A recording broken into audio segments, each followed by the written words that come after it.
Danyina say,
let's go.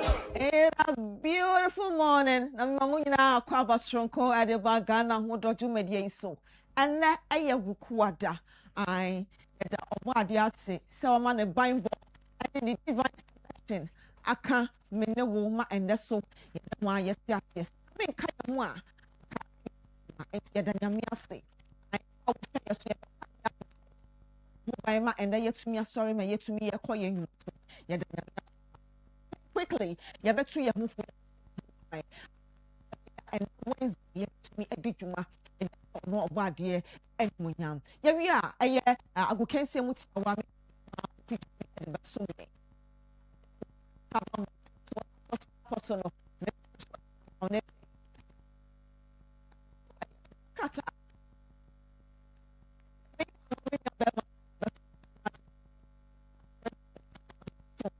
We are poetry, but in your salmon on a make catch also you stream live our Facebook, our YouTube, and all our social media platforms. Follow, like, and share. Now, will comment. I will honor mona. You making kind at the amount. I'm a BBBR. IFFF. Wow, if you know so what when ya so be friend. I would do what drink at the aba. I will educate so. If a WhatsApp line so at the screen so. Me patch will share of fear. Now, would I want to mean fra? Would they will comment in my? You making kind. Always a pleasure to be on your screen. A dear me just swore. And ma kasama for Yamansa. Over to me after me MC Yamansa. Logozo Edamau. Baby, I dream Muma yen tree for Muma yen share home crying. Send a bear and the Wednesday. Bibia a bear guy. The Bibia a bear for 50. Am I? And I'll pay someone ye to your home phone. Your tune didn't say. Determination lead to success tomorrow. Determination today lead tomorrow. Now, we must see when you so and then and never win. Daching at the or china a daching or chinachi a daching or chinachi a daching. And see when you so self as a brabono. One achieving with daching. You won't stop being the one you know who I'm one day and can't tell one. Me patch your good tire with this when you soon emblem. And to me, Yajuma, Mammy can't be a French trouble. Also, determination is about staying focused.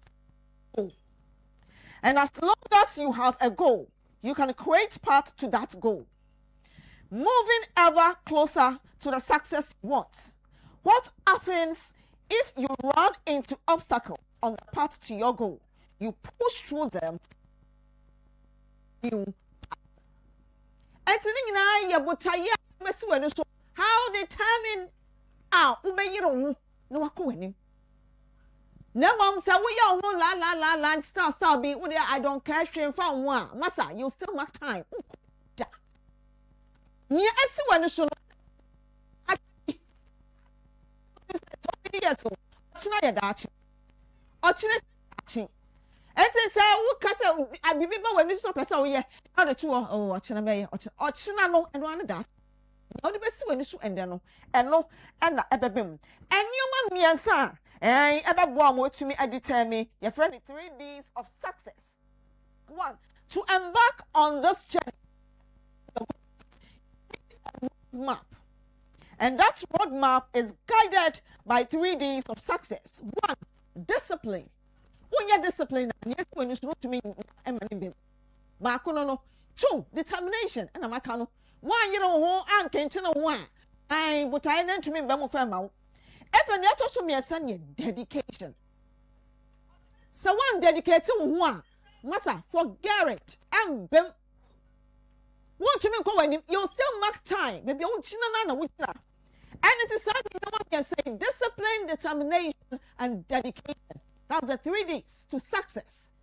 And it is so massa and you mammy and some abubo so anopedia channel. No money guide. Oh, I am road mapper. Trust me. I did be a focus. Who focus here? Bibia FFF. If a dedication. Dedicate yourself to Adina Woyano. And trust me. Bibia BFFF. Debbie, I'm a catcher. Must say, me, I'm to hey, me, you're perfect. Musu sa. That channel. That is tomorrow. That dachi eye opportunity bi and unto and friend show to me say dachi no eye very long and young by dachi no and one a woman no eti wo bibi ya mesra and na wo kwa dai me pa talk kitchen be disciplined, determined, and also dedicate yourself very well. And ama what to me the focus. When someone are paying, I share your crying. So never ya and Wednesday, and should I be a woman? A bet to me abaya so now and I'm be a year to me a two ye ama bibia IFFF. I was your for wedding crashes. Mama mean charming hosema. Some bar. I go can see more tia wa. Menu abema. Coffee Jerry. Why a crowd? Ya may see ya.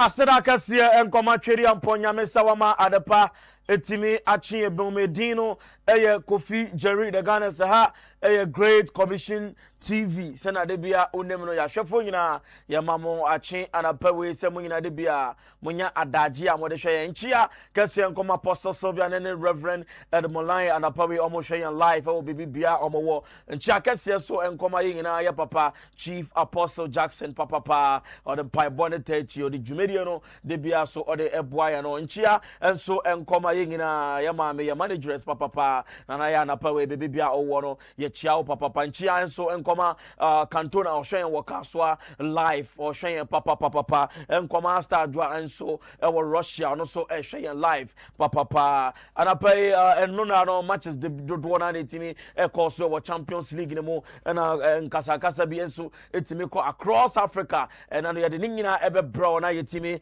ato adwumedie ne so match kese bi pa esi enno no aha ye de enno so ensem ebetimi e dia bro ye nhase ye hase ye nko African pato mame CAF president no Dr. Patrice Motsepe and beya otukwan e de akos Senegal me ye story bi e de maamo e ka kire wo se Senegal for se enne eni ocha enya ade a omode African Cup no kwa akoma CAF se na CAF e be declare se e Morocco e na omo ye winners nti Senegal omo fa CAP ni embra no omo be declare se enya ade a omo de be ko enne eni ochina nti omo de CAP no e ko omo military base nti na eno na ewo no enora na Dr. Patrice Motsepe etimi e be kasa ye se enne o visit Senegal anapei se na be ya obetimi eni omo adedi nkomo na wi abesan so akọ Morocco na ni omoso edidi nkomo na ya hwe se na better forward no nia ombetimi aye na se na ade ne kono koya se yasem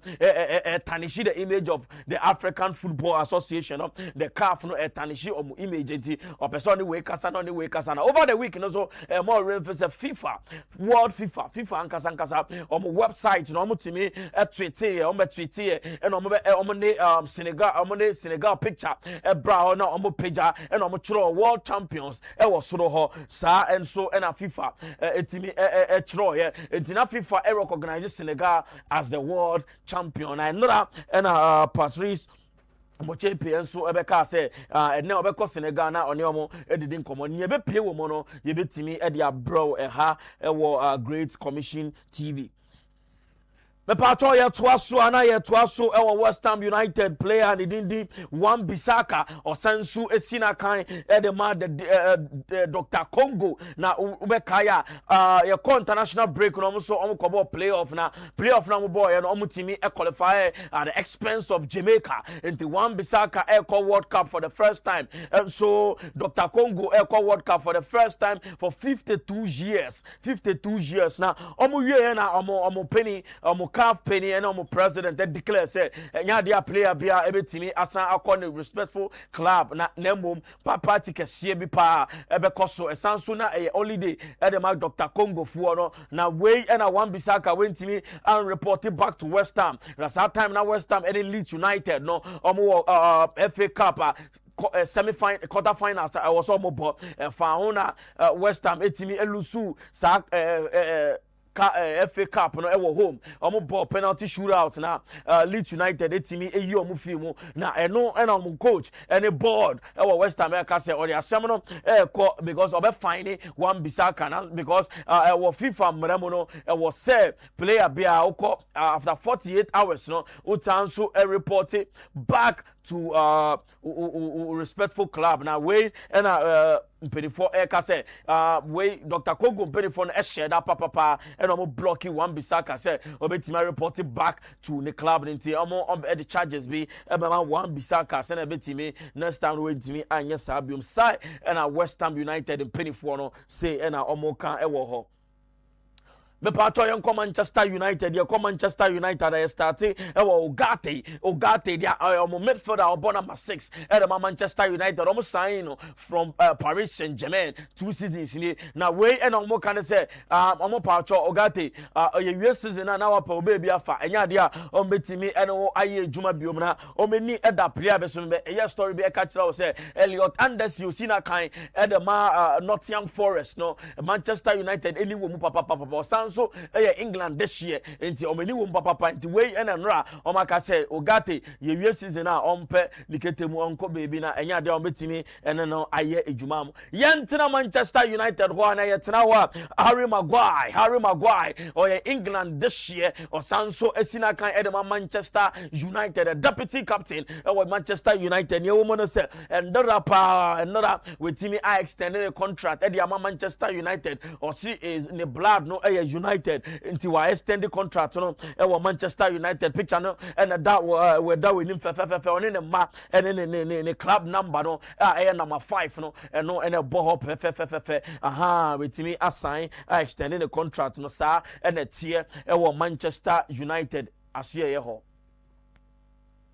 Yambo ketem na enko Italy na enko Italy a enko Naples na enko Naples a enko Napoli no Napoli asye ho na nsem bi aba betoja eye Romelu Lukaku nya abetoja ne se Napoli mpenefo aka kire ne se ombe fine ne papa team no ene ne be di no nyonyonyonyo dentia na omobo international break we ye no na e was say or reporting back to base na omo twen ya Lukaku etimi report from Belgium back to Naples no late nti akensia na was obo we ntimi ambo nti omo the fine aton the so ambesan so atwena so e was some matches bi mo say na Napoli penny no omo owner no omo chief no etimi e de abetu dwa no de ompe sebe ompe agrobi ompe so no on the business e di agokra obekai Napoli ono o sign player efi Napoli abra obebre no enya asem kitwa kra nti omo owner no ompe agro nti wakache Lukaku say obe fine no papa if it's a time I was all reported back to base no when Timmy and reported sa and ekoso e wo Italy bonten so na Naples no sa and ekoso ho me patro yenko France na yenko Luis Enrique the head coach of Paris Saint-Germain and then omo gina kunenim and Liverpool you will never walk alone na then omo ka say ene twetwe nkomo e ka just Luis Enrique obehwa mo na mo defending champion Paris Saint-Germain nti wo hwa se na ekọ na we de demufu a Osha teams na wana mumbetimi ashe teams na na metimi asa defending the trophy no and no na Luis Enrique Beka said dabi baby I drew the quarterfinals of the Champions League no team bia betimi drew hono na enye say agro na oba be di there is no favorite be enimu kura obi bia obe mia ne ho obetimi ayeden etimi agikuruwa no e de sini na so etisa and Luis Enrique the head coach of Paris Saint-Germain otimi editu dwa me pa for any Champions League Wednesday night no etudwa adamame ne woman say Chelsea for betine fie ahwe United for so betine fie ahwe se na niam na ekọ no prediction o metima predict if you say omo nka ho omo mbobi omo fight say next season no omo betimi akobobi say eneti wo ho Barcelona ebetine fie wo Camp Nou oni Atletico de Madrid ebebo more reference we the 6th time omo share this season pe 6th time no Atletico de Madrid e win emu ba ko pe ni aka ne nyina Barcelona over the weekend no mo ball match bi e league ne mo na Barcelona etimi e call Atletico de Madrid home etwa na chi ba ku mienu amutimi etimu ba ko pe enti ene so se na betie e Camp Nou ne ye hwe se de beba bia na yetimi e de updating na e de abram ochina ewia we so e Paris Saint-Germain Park Paris Park no Paris Saint-Germain and Liverpool she anu obe dim papa if say o me shia last season no stage we no mo shia ye and Paris Saint-Germain Liverpool film and call all the way to win the Champions League into this season no ye hwe ni obetimi ebetimi aye dem etimi afa e de atoa so me pa cho mame kotoko enra no me be ye story bi e ka kira o say o mo match na mo bo no Sunday no rain off Omentimi ambo Monday no omentimi ambo ewie ewo Kumasi Stadium omentimi ewo Baba Yara Stadium omentimi ambo ewie nti enra which is Tuesday no anapa hye and almost started so omobo na ekowie ye no ye sorry ekowie no na kotoko watena se ama Summer Boys the Summer Boys no ebetimi etimi akokumase akwocho omo mienu a omo team ba akopɛ enti kotoko ne etie no se kotoko etine fie esen eluzu bio na Saturday no omete ye nka hye fefefefe wo ye kotoko fan na Saturday nyame ya adoma jebre na tenase na Train Sports Avenue kotoko ebeje ne hye ya no aben enti de be serve omo na ometimi edi no sa enete ewo honom no me pa ocho enora no Champions League game bi so Royal Madrid Tinafie de Los Blancos, the White Angel Tinafie Santiago Bernabeu no and omutimi any Bayern Munchen etimi eshia ene ko wie no na Bayern Munchen etimi atwa ne kam mienu a omutimi etimu ba kope Brantia ne dindi Luis Diaz ne tutwa de kan edi kan ena Hurricane omufi after me buy pen de kan de ba ko ball de chise pe ko wie ko pepe 74th minute no ena Abrantia ni dindi Kylian Mbappe otimi ebete kanemu baako ebubo musa Ethiopia hwe se second leg no ebetimi akoyi de ama Real Madrid ana efise omo da form 2-1 e ma remfi say this format of Champions League no ya cancel away goal nti away goal enye ade owo bebia nti ubetimi ewini amia ho na wini se na over 2 legs no na betimi qualify advance to the next stage of the tournament na another so makacha say the Queen's team Arsenal the Gunners, Arsenal yo, Arsenal lelele, Arsenal abetie, Arsenal more din that said that the bonano a more din to say ola medical hydro Arsenal more din to say no and rano Arsenal echo Lisbon or Portugal mountain so and Sporting Lisbon echo boy echo you know na Kai Havertz at the back actually in the 91st minute no and I Kai Havertz etimi at the back eshemu at the man Arsenal called the next leg no with a 1 goal advantage next week nyamenya adoma the Emirates Sports Stadium no sa ene betimi akoso ewo ho maka jo say away go bi animu enti this format no for you to win or to advance no e was so mia winning over 2 legs ning na enti say ene tie ewo the world sports ha ye de bramo dino ye Kofi Jerison na de bia wo ne me pacho menko be bia ha ye great commission TV na tena se na yemfa ne this one no ha emfa ama wo hwe abayu afefefefe ya mansa ho ofe papa anapa we wagigye gina mu pompo na brante ba ko wagini fugu says fitita mama hama declare ye no oye ne den anapa fugu ewia fugu anapa homache fugu na nti anapa we ya gigi fugu wa ye ne kels fefefe agini kiki 1500 Ghana na oto e wo circle nti wagigi egina mu nti menko be bia me pacho ye de ko wakrata mu pensempense mu e de bro ye wia na de beyiwa no esan abrel nso ni ye se to no udu circle ubesu hey Ghana penny bola na yese ehu bola yese pokwasi overhead Ghana penny the you are not at the same no enso ebebro na the discussion segment no so ebetimi e dia bro ntimi nko bebia twenye ewo hwa ye dan ye ho abasesia na e de dwumadie no nto aso no e dia bro we din no e Kofi Jerry the Gunners.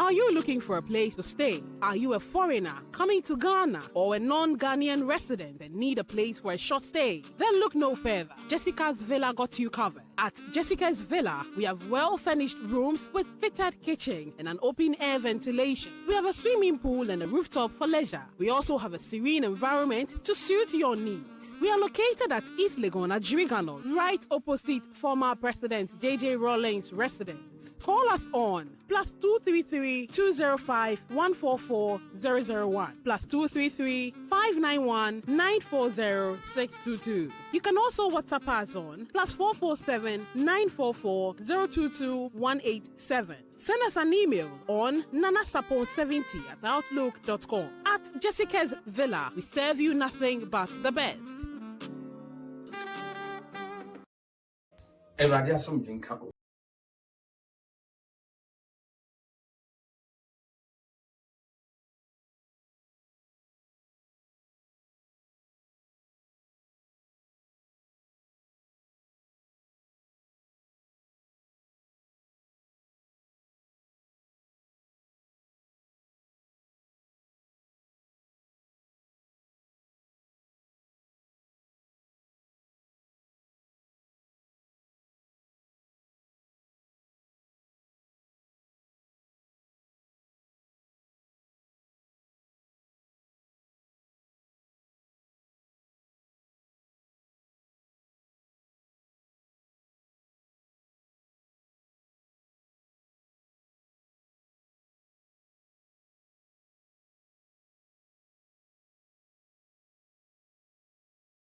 All of our TV programs live 24 hours. To watch Great Commission TV on your mobile phone, install the Great Commission TV app from Apple or Google Store. Open the app and tap on Watch Great Commission TV to enjoy our TV programs and live broadcasts.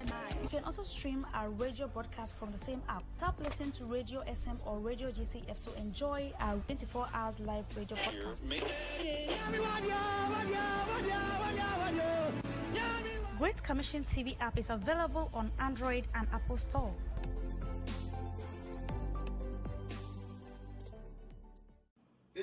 Victory Garlic Mixture na watini bina tia say na edro ni tie na no pasem ne say edro we adwuma enye titru pa ne say ebeboa ananna ne srade e wo ni padua ni muntin mu ama ohu atwo kura de di kan obabi wo ho a okomfikiri a ema edro a wuhia ye Victory Garlic Mixture ebi kura wo bekwa ewie wo ansa na ba eye Victory e na wuhia Victory no ma na busumi biara ubenya ufikiri akwa empa ho kura eno de achi a obi wo ho ani ti ne ka adwa no obi wo ho ye adwuma kakra bia no abre na nakoma bɔ ne periperi ni nyina ye mogya entimi mfa akoma no nkwa adwen mu eno ne kofa saa de ne ba odofo mesrew so wo ho na wonsem ta adwew ebia wonsa no sei ana wonam ro mu na esi fom no kura adwew ana ayetufo se de edi fom ato mpaboa mu a eye Victory na me kan fama wo onum Victory asa no ma ye bobɔ so nyina no ebegyae de oto ho anadwo a wentini na wohia Victory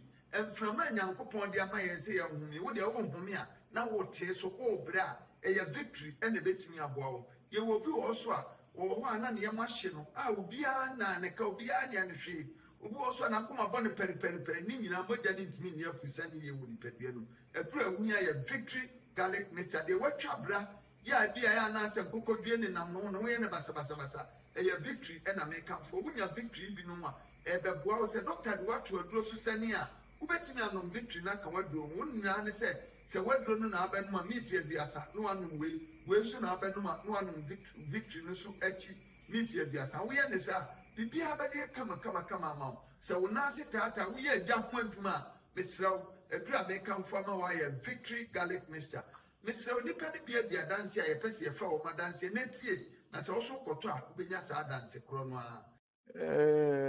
ntwe mi nyini mi mpɛ dwan mi ntumi ni di mi yare so me na ko be 12 years ni man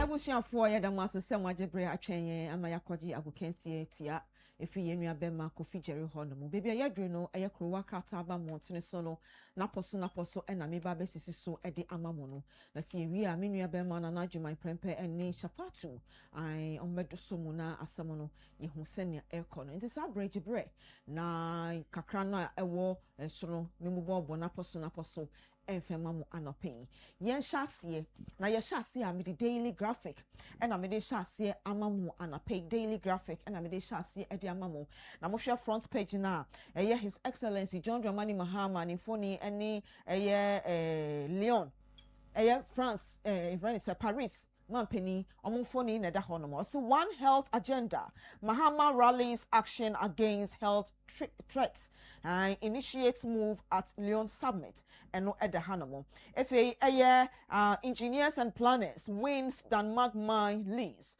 and also at the Hanomo FA oil palm fund will create coherent ecosystem boost supply and also at the Hanamo and someone pay the daily graphic at the asumuye and ye yanko a daily guide. Now we share a front page Hanamo say Denmark mine goes to ENP. Engineers and planners Honomo. FA Sampa disputes Samodia and dragged to court for contempt. And also Adaha Alhaji Fuzak completes 3-story block for Ambaria Islamic School. And also Ewahanamo. NPP slams Mahama over LGBTQ U10. And also Adaha and Richard Ni Amakwe's ex-wife hires new lawyers to fight divorce judgment. Adahanamo Gomoa Easter Carnival delivers culture, music, economic boom. And only and semwa anope daily guide ede asumuyen. Ebusian for yen twaso and mamu. Na me twaso ayeko the Chronicle. And also at the Hanamwa, or say Denmark mine, ENP wins the race, secures 93.15% to beat competitors. If a LGBTQI plus bill, no, a minority accuses Mahama of hypocrisy. And of a gain in inflation control often comes at a significant cost. Esiama and Ediweyaba if they introduce modernized e-levy to rake in revenue CPS and semwa anope the Chronicle at the Asumie and we shall for yanko the Ghanaian Times or say economist warn of price hikes. Bank of Ghana insists all coins must be accepted. And also at the Hanamo President Mahama calls for urgent action to tackle rising global health threats. And also Ewaha. NPP calls for swift passage of anti-LGBTQ plus bill. And no at the Hanamo and semwa anope the Ghanaian Times at the Asumuyen and no Moma Yanko the Accra Times. At Quail Business Forum, Bank of Ghana governor touts Ghana's economy and also at the Hanamo. If a 2026 Quail Business Forum minority commit to support in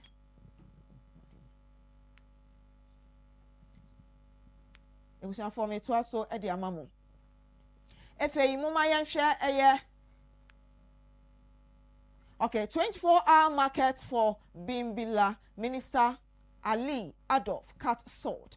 Efe so Northern Region Minister host Parliament Public Account Committee. Efe Ali Hill Alhaji Hussein Fuzak efa ne 3-story building school block na wesi ama nkwadano. Yanko the custodian. Ghana to lose 18.15 billion Ghana cedis by 2027. CPS report at the Hanamo. Let's insulate private businesses from policies. And also at the Jerry Ahmed NPP minority caucus no at the ma wage agbawi or no and semi aba legal breach cost Goldfield Denmark lease and also at the Hanamo. If a Zimbabwe president tells ACARP after Zoom Lion and a Geo Pomona MOU and also at the you can't abandon your pledge on LGBTQ plus bill no and also sema anope the custodian at the assume yanko the daily gist Mahama grooming Julius Deborah for 2028 sema bisa apologies over anti-LGBTQ the site NPP tells president Ibrahim grabs $15 billion juicy Denmark mine and also at the Hanamu. Pay cocoa farmers, not party executives, and not Dompre fires NDC. If a Ghana losing 18 billion Ghana cedis from tax cuts, where ye and someone the daily gist and a pay or they assume ye. Yanko the informer. Now we share a front page Hanuma or say misuse of policy insignia and also at the Hanamu. If a fake HIV test kit flat Ghana, FDA sounds alarm over dangerous counterfeit. And a sports minister contradicts president and also at the speak the truth.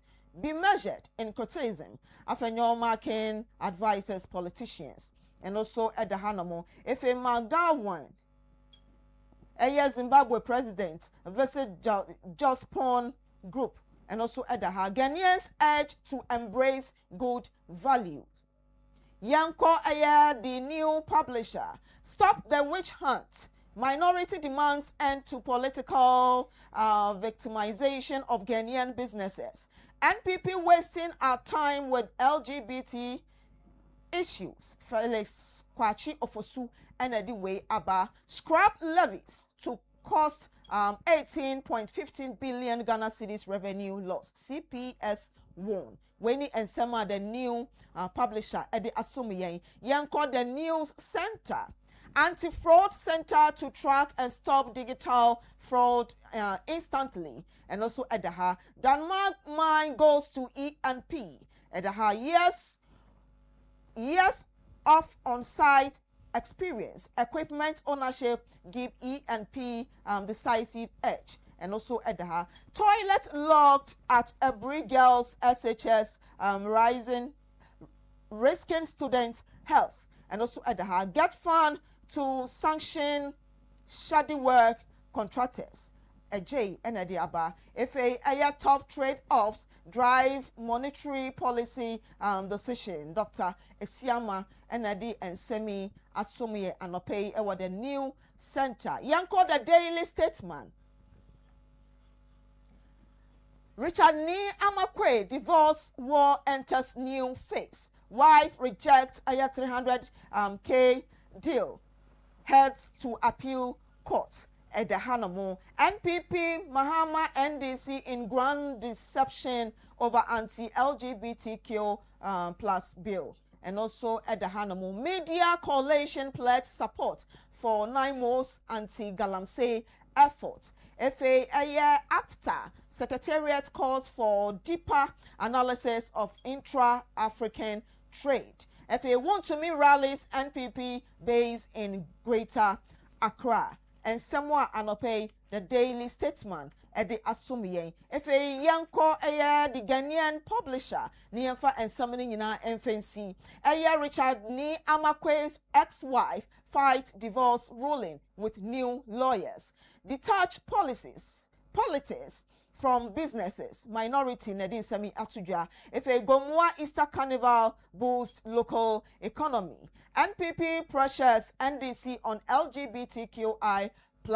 Wayne and Samoa and na Krowakata aba and Montana so na poso and na messi so edi amamu and nano pay. Baby I do know me nua be man na ajuman prempe ayakrado. Mame manachi nefe and Samoa honi and fentraso. Nana good morning. Morning, Bibi Abokode. Oba dia dama na so e. Rade adum nim paibo. Yeda nyame ase. Efe me nua oba eye Shafatu Muhammad aka SM for short. SM for short. And also, I crowd of ha. Shafa, good morning. Good morning. Bibi Abokode. Adumara kwa. Nyame bambo atoye so divine selection ya kan ye die. Yeda obo ade ase. Krowakata ma montene so anope mu dwedwemu mu tinitine mu enfema ye na ye hu senya ensem no elko. Ntina na agyeman fa ye hya ase. Yo. Abusha Krowakata ahodo aba monten so no. Na ye pese mu dia ma mutiawa. Na me de daily guide de Krowakata na me de hya ase. Ghana's favorite newspaper ene na bodin kese. Na oba eye di daily guide ani mu ha. Wori nsem bebre na begu a. Mahwira begina katafa etoso miensa. Na oba katafa etoso miensa. Na wodi osoafo ohensa ase ne obo ade ne paso. Yewura eye Emmanuel Makofibu a odi foni abeto krata katafa etoso miensa. Na krata ne bo amane se ene yi kopie mu ewo eye daman manse won sensem a ya twe ho daawra beto sese ne yi abruwa ipumakwam ama owura Dr. Ibrahim Mahama na mfefo a na wo mu nyina ekwakope contract no afedi abeto dwa ese hwebe de mpanifo ya ne se ono na wo mu de ama no eno nam so ama wodo so afo ohensase eno bo de ne paso odnifo ni abeto ha krata no achiechire na the daily guide de ubo krata enu na meda so ejina na enei wode eye mrashe bebianu a ode ma adehia wonom e wasen south yewura Reverend John Intim Fojo odnifo ni abeto ani nyina ne se wagina minority no anamu akasa ese efa eye LGBT eye Q+ I ne ho no wo ma hu se mampani John Dramani Mahama wo de Ghana for aya danko dadado wo mpese wo de ne nsa ebe hye eye krata ase na atwam afiri ye man mu enti wo stresse mampani hwe na oni ni bohye so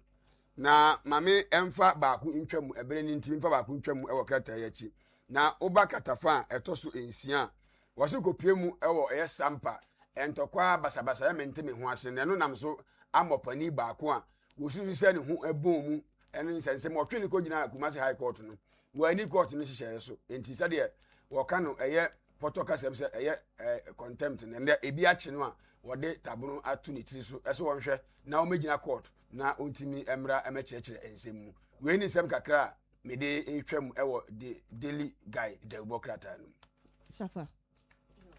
Mesome de bi to amoso na the daily graphic na me share de ato amoso. Na meto amoso a oba na obehwe kratafa etoso miensa no ewo ha no mse ya.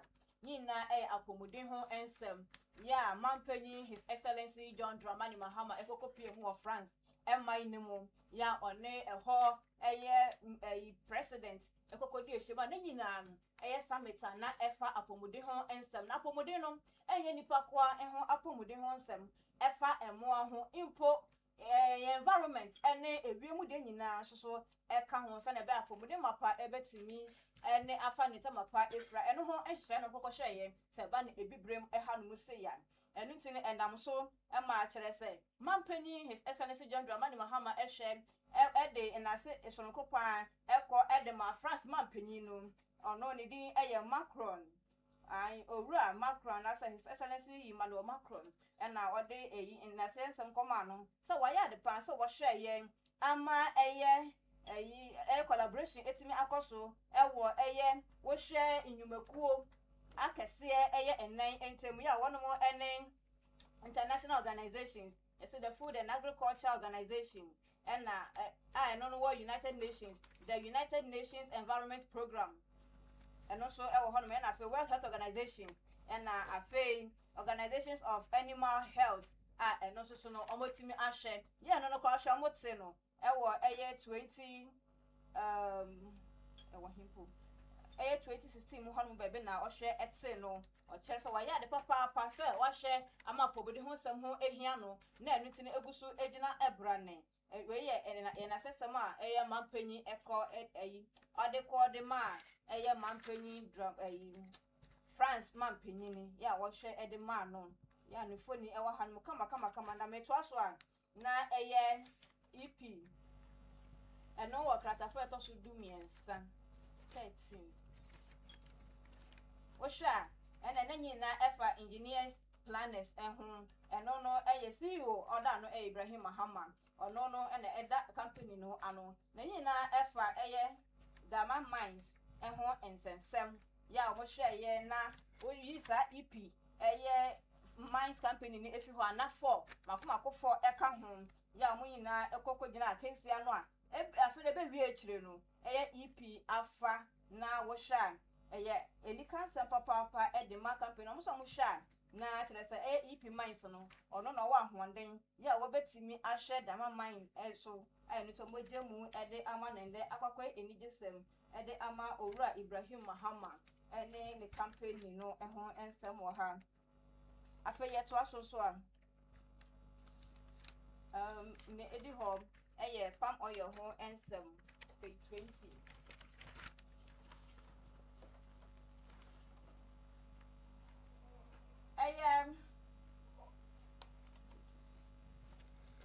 and also our hand the Chief Executive Officer at the Man Development Bank of Ghana Professor Randolph and so Abala and I watch them with say $500 million almost share no that say oil palm for tomunum a besha boapa if you say so buy a big brim hand and I say for my Ghana hand palm oil and I say and go cocoa and who ejumano they say edimu ye pan and nti so mo hwe na samu de we nyina ehye mo ebeboa ama economy no so netimi abuste na se akokoshe emu kenan some of the ababetu dwa ede afa eno ho so eno no nti wo kire ede ade srede ato Ghana mampanyi nim se won hwe na wone ankronkron enjumakuo no ehye no mudi kasubomu na omo hwe no mo fam sa ehye ntiase apam no esu ehu se osu hu ni se so ne omo etena se na omo fa eye nsusuye ho apam na se ohwe na ohwe mu nkran na mo so madwene eba sa sector no so a na mo do musika behema ebeboa papa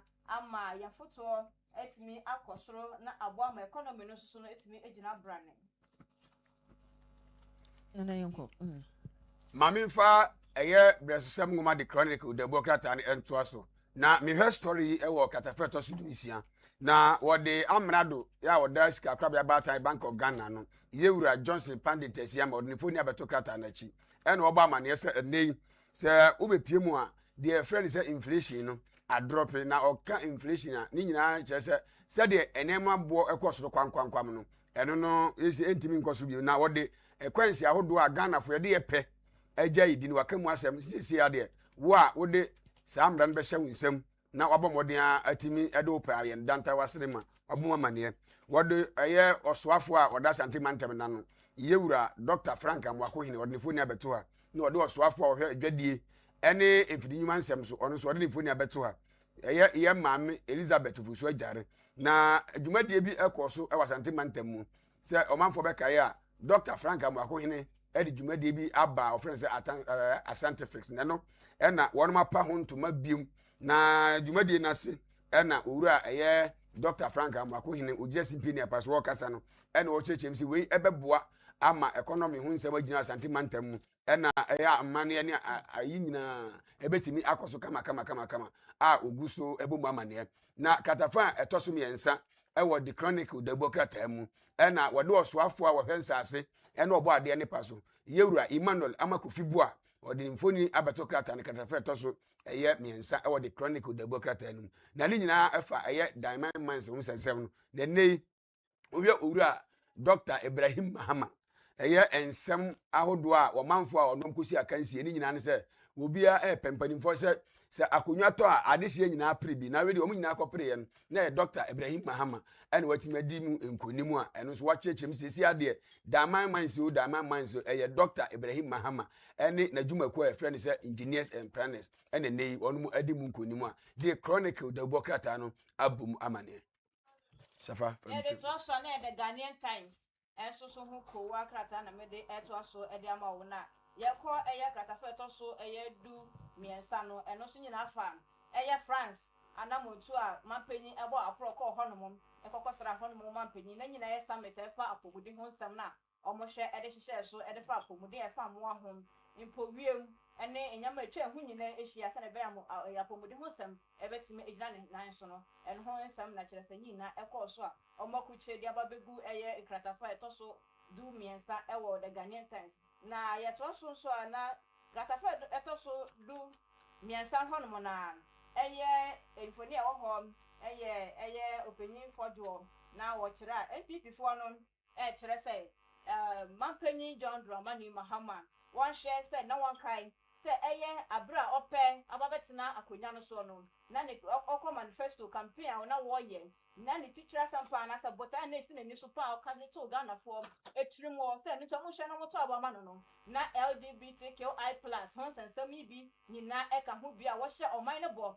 say oba na oba betina so a wo be hwe na wa ma sa ensam ni nyina ya odi ne sa sekrata say atese oman ni yenji entumo na so no onu etire mu an mampanyi betina so ase ni re yefi ne ho kakro nto mo do mo kai no say tesa so na se wo hwe na bua na wo bua na wontimi ndi ne bɔhyɛ so a ɛna ɔmra mɛpa Ghana fo kyerɛ sɛ me ana mɛka nso me san so me yɛ den mɛbua na ɔmo hu sɛ ɛnde na nsɛm a mampanyi ka yɛ no wontimi ɛndi so ɛntin we ɛyɛ nsɛm a mo so NPP fo no wɔn de to mampanyi anim sɛ wɔn fa kyɛw pansɛm ɛbɛma Ghana fo ɛwɔ LGBTQI+ no ho sɛ wontimi anje ana sɛ wontimi anhwɛ amma wan sign krata ɛwɔ ɛho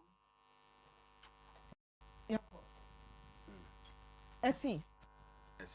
Okay, ebushanfo krowa krata aba emontene so na poso ena menua bema menua ba nanaje my pempe ni Shafatu ai edosomu edi amaye me pacho mo maye ntwa ye ho se ba beyiwa no menua bema nanaje my pempe waye krado wo beyiwa no ana wiwa no ye ba isia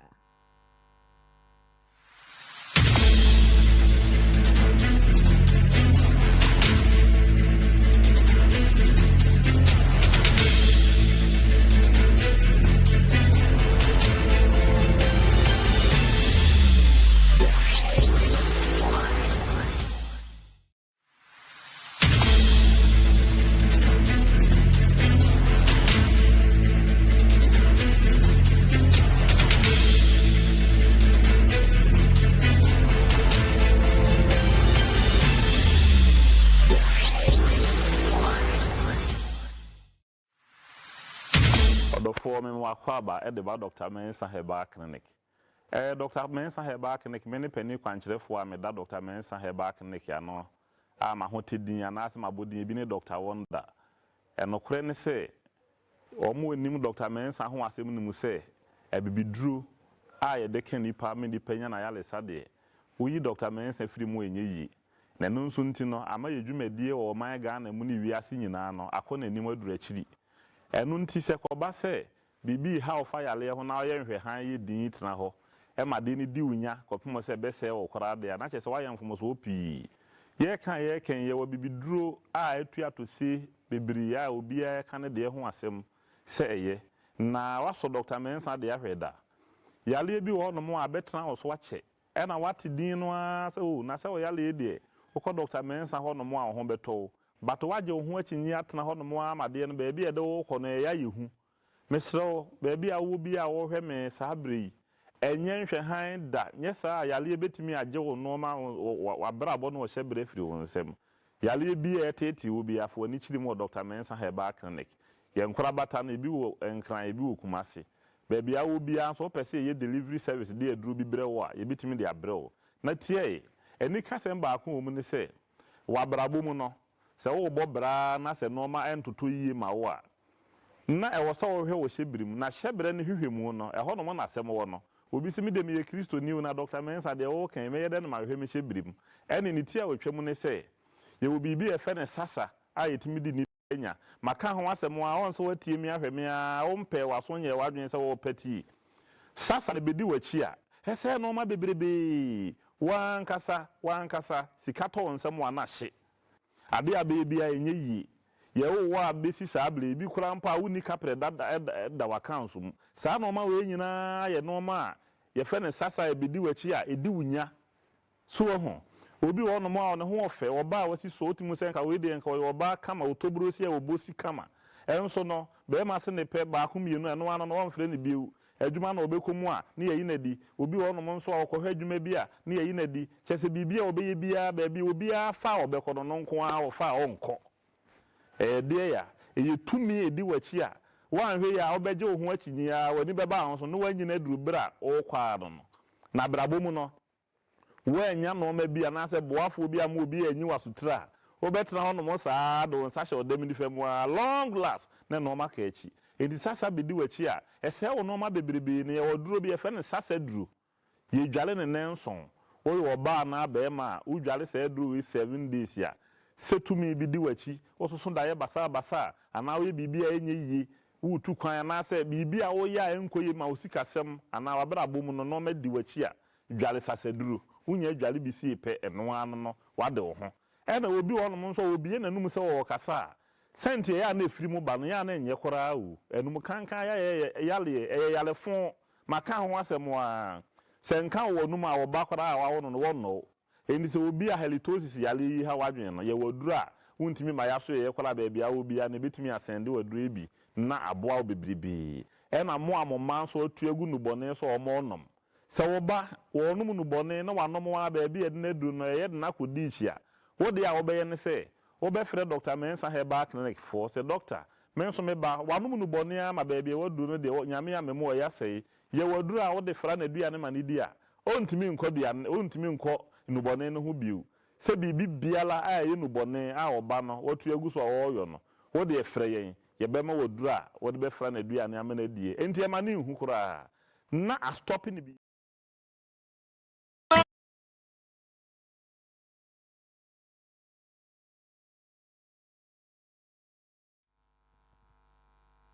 Mo maini munsem nyewe hiasem na dwinwa nopa awia ni abre nyina mo maini munsem nyewe hiasem na dwinwa nopa awia ni abre nyina se wo bompa ya kai Ghana sre wunyankopon fagana shenisa enu na wuyo mai bapa enu na wuyo do enu na wuyo mai bapa enu na wuyo do odo ma wo mai enu ara na yere hwehwe odo ma wo mai enu ara ni hia enu na wuyo mai bapa no na wuyo do enu na wuyo mai bapa no na wuyo odo ma wo mai enu ara na yere hwehwe odo ma wo mai enu ara ne hia medafo na me na wase na mma wakwa ba emra Ghana ho dojumadi so Great Commission TV so ni live ye share se anopa no nso na ewie anopa no ndu na yatechemu asorto anopa no wo ba ya mansa ehye ase na wahye wunkuran na wahu se de wo da ne beye na owia na Kofi Jedi de Ghana's papa bi na odi agokansie tiawa na wawura agudie mu nituni ne natam ntwonom ni ntwea so na wahu de etwagu nyina live na ye wie ne saa no a ye nwie ye dewubon kata wodo abadwa man so no ye ka ne potokasa mu di maw bobɔ so e ma husu hu de ye kɔ ne ye wie a ne asi nkonwa ne adosom ahwɛ ba bi asiso an de bɔde ho befa na ye wie ne saa afa na segment papa eno ena eye the whole Ghana the whole world aha ena ye kan adwo kyerɛ mpanimfo without fear or contradiction ne abusa wo timamuni sɛ wasɛde ne sɛ hwan na enye n'adwuma yie na hwan na eye n'adwuma yie we eye beyi wa no segment e o Ghana ho do adwuma die so anopa ikame ho bomodin anya pesame nkomhwɛ abɛfo ntinta social media ho do ni nyinaa so bomodin ane ko bowura mu ho TikTok, Facebook, X ene ni nuanom obo Great Commission TV GH Great Commission TV GH Great Commission TV GH pe na wahye na wama omanfo nya bi ahwe anya bi akenkan once again midin e de adehye hene nana agyeman prempe osomafo palo ni anopai medofo me no be din komo afa enkwada ye wie o mu free hospitals enkwada ye wie o mu free hospitals na me bobɔ niema asi empie manim do na me bobɔ so kire wie a na ye busa asem se eye wan asede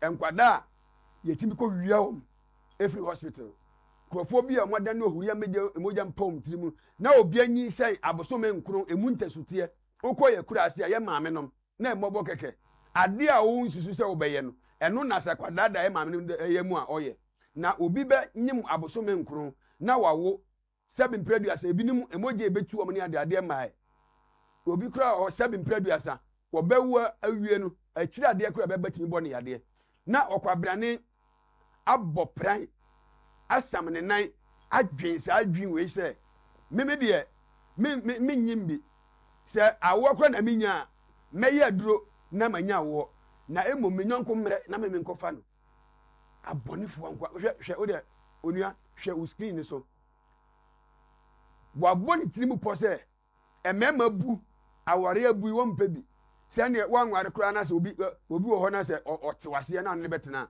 o mpa bi na on de onyim bi na emom ne nyonko enkonko nyim abosome nkro se wonyim bosome nkro no emu ntasutie obre ohaw amane na ne nyonko oba no na ono akofa ne nyonko oba sebe wawo ewa yaresabia no akwa wia no na nansembusa mebebusa no se bere no so ye bia homatofo no a na odu adwenkyira badwumadi no so live bi abusa se ye de sei tina o mamu a o man ne be yie enkwada ye wia wo efra yaresabia enya nkrofo kwa na firifie nya o monko a nemom nurse fo ni bi ni doctor fo ni bi kura wonum ni nkrofo hyehye ho ye ni busa se eye hifo asede se wo musisa akwan na no ye ba bebusa wo nsem bi na me wie na me de ye bia wo matofo no a na wo do adwenkyira badwumadi so live no abekere wadwe ye si mu bi kutire mame mawo records kakra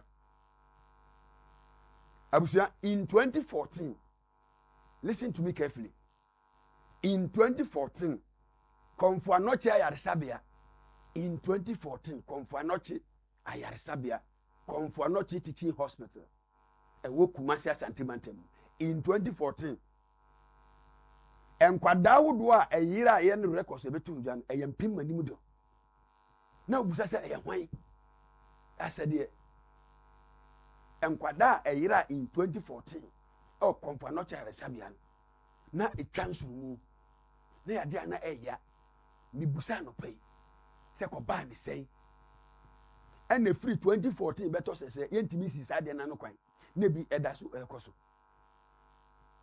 from 2014 a enkwara bebre eyira ye e wo Komfo Anoche teaching hospital no empanimfo president emampanimfo mabakọ o ma ntimi amfa na magu akwam ama beto sese ye gusu wi ankwara hospital na so bi bewo ma obi awia ne de a ene sense ko obi awo ko obi abetena ase ne nyonko wa no akowia enya fe na ko ba bewo akoto enkwara ntade akwakoboka tunka obi abebo na dwimpo se ene ebe ma obi awo ne akokowia na ye mom de ye nyim bi ngo edi from 2014 Komfo Anoche ayasabia enkwada bebre yira ye ema krom ha ye hoye na oye ne no up to now yentimi emfa ne mawu akwam so oman me no ka sei enkwara da so yira wa yasabia hodo no me busa se hwan na na dwuma yie na hwan na na dwuma yie enti me sram mpanimfo a mo wo so se obi nye na dwuma yie amadika ka se obi nye na dwuma yie yini firi ho na ofoforo mra se reshuffle na mba ya munye reshuffle enti from 2014 beto na Komfo Anoche teaching hospital nkwada eyira hen up to now yentimi fa ne magu akwam so oman Satiebim in 2025 Agogo Presbyterian Hospital in 2025 November akwada wadi 11 days Agogo Hospital akwada wadi 11 days on irae yɛmfa nneɛma emu akwan from 2014 to 2025 no yɛmfa nneɛma emu akwan mu enti nkwadaa da so yira ɛwɔ yaresabea ahodoɔ no nkwadaa ɛda so yira ɛwɔ yaresabea akwadaa na wadi 11 days ɛwɔ Agogo Presbyterian Hospital ɔno so ɔyira ɛ nibusa sɛ ɛyɛ wɔn asɛdeɛ wɔn na ɛyɛ n'adwuma yie na wɔn na ɛnyɛ n'adwuma yie aha ne gya ne hyewa wobɛyi wa no aha ɛne ɛka ya adwekyerɛ mpanimfoɔ without fear or contradiction ne abusa wo timamuni sɛ wasɛdeɛ ne sɛn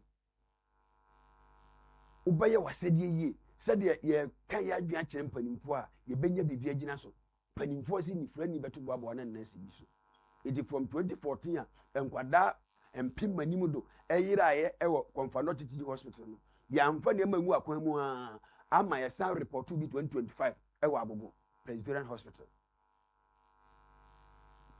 In 2026 February, just Mamprobi Polyclinic here. Ababa wabi a wano kwa de anyase oni mba wo matu but osan enya akukuduro esan ebowura yaresabea ekowia obi ba a wadi 4 days. Wano anyase oni obi wo ha na ebia eba na onya bi nkumafo ne nsomfo nso dua bu nkumafo ene nsomfo oguru ho be mu anu adurawu so akwa wade omu nua bema na wo ye obe mo bo wiase a obaye ase wankasa ena wo nyankopɔ na wo ba kwala to yam atete a obɛfam no entia na no so ka ho bi enti maami ya meka na semia o sa Mamprobi Polyclinic enye sɛ oni mawo o ma mienu enso sɛ pɛsɛ minkum nyawo sɛ bayiyo sɛ bro sɛ o man ho kwa ma bo sam yusu no untime nkyerɛ eno ko wi akwada wadi na mako 9 4 days edi free Mamprobi Polyclinic here. It from 2014 better level. And panimfo ntimi fa nema ngwakwam. Ne masembusa eye simple. Masembusa ne say bambo na enko yie ewo hospitals ahodo nti. Eno kwabrane e wonye nurse ni, wonye doctor, etimi enya akukuduro. Etimi bowra hospital se biko wi akwala. Na ya sembusa. Eye Ministry of Health nyom adwuma yie eye sembusa. A Ghana Health Service and on your maduma a sembusa. A doctors and then your maduma a sembusa. A nurses and then your maduma several nurses no how dear TikTok in India no munya daddy. What hospital na or tate and in the hiano. Nebi pomoto a binimo search in Chimomoto na the patients aba. And you know a lot of nurses in the woman dear. But anopai asembusa se eye bambo because se wo hwe Mamprobi Polyclinic die ya ababa woni timi hye nurse atade ewura award kofa kwada a nurse fo ahu ababa wano o timi hye nurse atade ene wo wura omumu etina mebusa se etina ye nim nurse fo dodo a wo mo ye adwuma ewo sa hospital ho ntine timi ba sa yeni authorities wo yeni security for ho a yetimi wo se dabi ababa wa na se abrante a wo wura mu die wonye nurse ni anonya doctor nti ababa wa ni hu se bambo wo fom ewo eye Mamprobi Polyclinic ntino wono a onye nurse no o hye nurse atade e no wura inside e no kofa kwada ni dwane se nyame amfa fi a enka wo bi afa ya wo moboso menkro no de one day penu akofa obi ba ibusa mpanimfoɔ sɛ security foɔ no ɔmo hospitals ahodoɔ no ɛna sɛ ɔmo nɔɔso a momfa bi nkɔka ho security foɔ no ɔmo hospitals no sɛ ɔmo nɔɔso a momfa bi nkɔka ho because ɛbɛyɛ me nwanwa ɛbɛyɛ me sere ɛbɛyɛ me bufu sɛ wɔkwabrane a ɔnyɛ nurse ne ɛwɔ authorities wɔ hospital hɔ na otimi hyɛ nurse atadeɛ wura inside ɛkɔfa obi ba wadi 4 days nibusa sɛ why na na dwuma yi na why na na dwuma yi nurse fo a no mo no ma sɛ de ne sɛ doctors a no mo ho ma sɛ de ne sɛ ye wo securities a ho ho is security no na enya ne nan so enye Mamprobi Polyclinic nko asɛm hospitals a ho do na niam a air cost ni busa no pay sɛ ɛyɛ bambɔ na ɛnyɛ adwuma yie anaasɛ obi negligence anaasɛ obi bɔn wabɔn anaasɛ adwuma ni ɔman yi no mu nti ɛna obi a nyame mfrɛ no sɛ ɔmɛ nɛɛse ni wakɔfa nɛɛse atade ahyɛ yibusa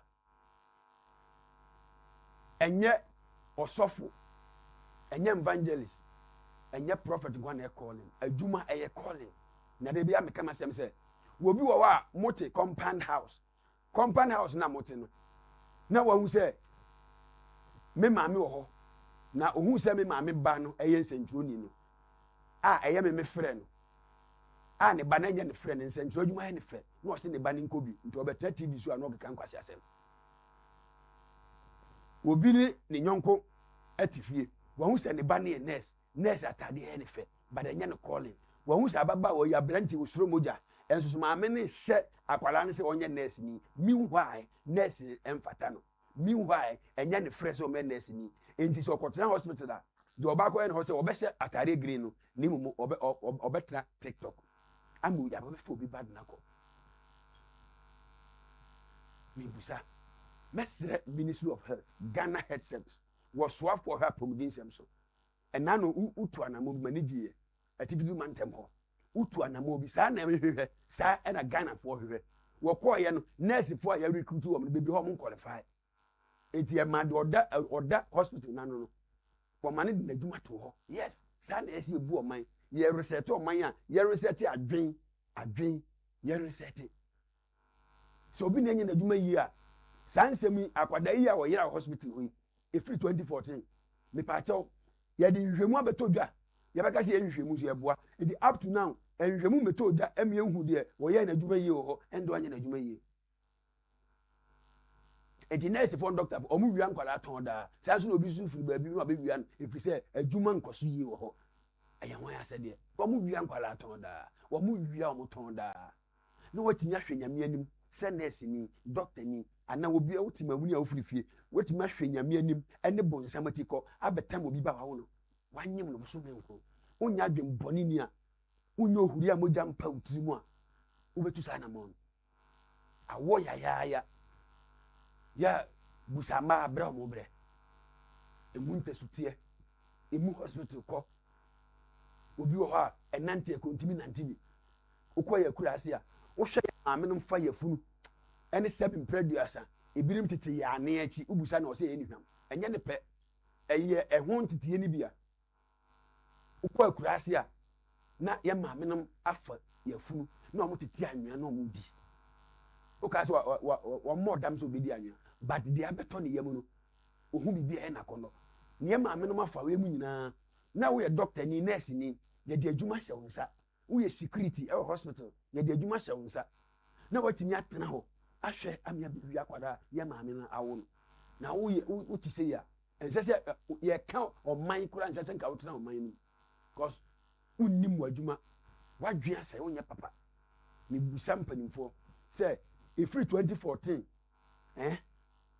2014 ho eba ehwehwemu emeto dwa yehu do ye n'adwuma yie yehu do anya n'adwuma yie yehu yempam obia yentwe obia so nti beba nkofo ti mayom de ebema nkofo ti mayom de ni titiri ni wo do anya n'adwuma yie hospital ho no yen sanction no na de onu so ko wi akwara no yemfa ne nko life imprisonment because onye ni papa pa so o tena o mam adwen boni asene ma na dwena itum se ko ta go bibini ibusa se matena ho ama yetima be wi ankwala afiri hospital nti hospital na mutino maduma ne sei so fra bonti no be wi ano se doctor fo ni bi ni wi ano ton nurse fo ni bi wi ano ton wia bia ye wia me busa se maduma ne sai na mpanimfo de na mudi gu akwan mu a sai na mantu betwa se security for na no so hospitals awodo no a mpanimfo security so ye adwuma we recruiting crofo nko na mmamani na wo saboa wo bible ne se wo tamfo nam se jata wo bubom ahwe do benya na menem enti se wo ma ho kwan na saa de we efa wo so a na wonya timamu ni papa misrem mpanimfo no pai de na said de no nya adwuma no enye ye kama se wanya na adwuma yi a empanifo ntwe na so ne mfa nye susudua emfama de wabɔ ntrim adwen bɔne so obedi saa bɔne ni bi live Great Commission TV so ne Ghana ho do dwumadie so segment na edi whole day ho hot one eye beyi wa no aha ne gya ne hye we kan adwukyɛ mpanimfoɔ without fear or contradiction me busa sɛ hwan na ɛna adwuma yie hwan na ɛna adwuma yie abusua si ebia homatrofoɔ no a fo adwenkyerɛ bra live ni eni nkɔmɔ ɛnyɛ pɛsɛ me nkɔmhwɛ bɔmɔden akɔbɔ wura mu fa comment bra abɛfo ntentan social media ahodoɔ no nyina handles no YouTube, TikTok, Facebook, X, any new animal. For Bogram CC and for comment better over the pump, you can carry the amount. We are to dinka what me baby. O test it free. You be on my phone, so I will not baby free. Ebicon a BSC or mantem. Ebiana hospital or mantem. You young Kalao, and so unika mafo. It's your Hannah, you can't summon without fear or contradiction. The brand is one. Na ebia homatofo na wo do adwenkyerɛ ba life etimi busa wa no pɛ ho asɛdeɛ masɛm busa e ba ko pɛ sɛ bambɔ na nyina ne nan so anasɛ empanimfo ne na ahyɛ da sɛ wɔn kɔ hospital hɔ a wɔn ba yɛ akwadworo enti no ɔmmɔ mani na hɔ sɛ de bɛ yɛ a bɔne bi agimi si hospital hɔ na obi awo ne ba o na ɔkɔbra ne abɔ ne tirim enipa dasani a nyame abɔ sɛ ne sɛ so na watumi abɔ tirim sɛ menkɔ wia nkaa menkɔ wia kwadu ne mu mekɔ wia nipa wabɔ dam adwembɔne wɔ tirim 0557 730028 frɛ bra sisi a 0557 730028 oba na wadwum TV set no na wakasa wo phone so live ne ate wo nka 0557 730028 0557 730028 enkomo ayedi enkwala wi a ekoso hospitals ahodo a ye nikamafo na mpanimfo mfa ne mangu akwam eno nkomo na yedi oba ma okasa ahonte na edum TV set no na kasa wo phone so live ne yente wonka na ekogya wo comment e Great Commission TV GH Great Commission TV GH live social media handles ahodo ni nyina so 0557 730028 0557 730028 0557 baby ahwe me free bia frɛ bra so sisi a fo adwenkyerɛ fa bra ne eni nkomo ne emusa sɛ hwan na enye na adwuma yie na hwan na enye na adwuma da ben na sa ne ma wei etu betwa ebi kwa na o fra ba no ebia na ebia to obusu ani bi ba ye hu kan ebia na wankasa ebia to yiri bi ebia to ba ye hu kan enu ti na ho akonya sɛ na ye di nkomo yi a aha na mpanimfo hwɛ tie no odu adwenkyerɛ ba ɛne sɛ bi ato a na waka baabi a wofirifiri ebi a yɛwie obi ba hɔ ɛna yɛnnim na ho na wonnim a baabi a wofirifiri live na wode aba ne yɛdi nkɔmmɔ 0557 730028 0557 730028 0557 730028 0557 730028 0557 730028 frɛbra so sisi ani eni nkomo frɛbra ni eni nkomo ni emusa sɛ enti ɛyɛ hwan nom ɛyɛ bambo na enko yie wɔ hospitals ahodoɔ no nti ɛyɛ doctor fo na nyɛ ɔmadwuma yie ɛyɛ nurses fo ana authorities ahodoɔ a wɔn kura tumi ɛwɔ ayaresabea ahodoɔ no ɛna nyɛ ɔmadwuma yie ana yɛ mpanimfo a wɔhwɛ yɛn so ɛna nyɛ ɔmadwuma yie a ne abusa sɛ Ministry of Health ɛdeɛ na mudi gu akwam Ghana Health Service deɛ na mudi gu akwam mampani deɛ na mudi gu akwam yɛbɛsrɛ mo muntu saa deɛ ho na momfa ma yɛn na awɔ ya bosome nkono akwantuo ɛnya asɛm hwehwea na obi atem awa ma obi abɛwia no frɛ bra so sisi a 0557 730028 0557 730028 0557 730028 oba na wakyerɛ wadwen o kyerɛ wadwen a ɛnya pɛmdidie ma kasa ho nte fa adwenkyerɛ bɛboa ama saa ne manto atwa ne ho nkɔmɔ ne yɛdi adwenkyerɛ bɛboa ama saa ne manto atwa ebia to busu ani bi pɛn ebia wo obi ato pɛn oba adwenkyerɛ na de aba na wo de comment nso aba ɛwɔ dwumadie no so 0557 730028 0557 730028 yɛdi nkɔmɔ afa nkwala wɔmanfoɔ da no ohuri a mogya mpa wɔn tirim na wɔwia wɔn afiri ayaresabea ahodoɔ no emu doctors foɔ wɔn wia ebi tɔn emu nurses foɔ a wɔn wia bi tɔn timamufoɔ a wɔti bɔ ne tirim kɔ firi ne fie hyɛ nurse ataadeɛ ekɔwura hospital kɔ wia kwala yɛ busa mpanimfoɔ sɛ ɛyɛ hwan asɛdeɛ hwan na ɛyɛ n'adwuma yie hwan na ɛnyɛ n'adwuma yie timamuni wɔ asɛdeɛ ne sɛ eti frɛ nefa bra sisi a frɛ bra on 0557 73 0028 0557 73 0028 ni eni nkɔbɔ ɛyɛ hwan asɛdeɛ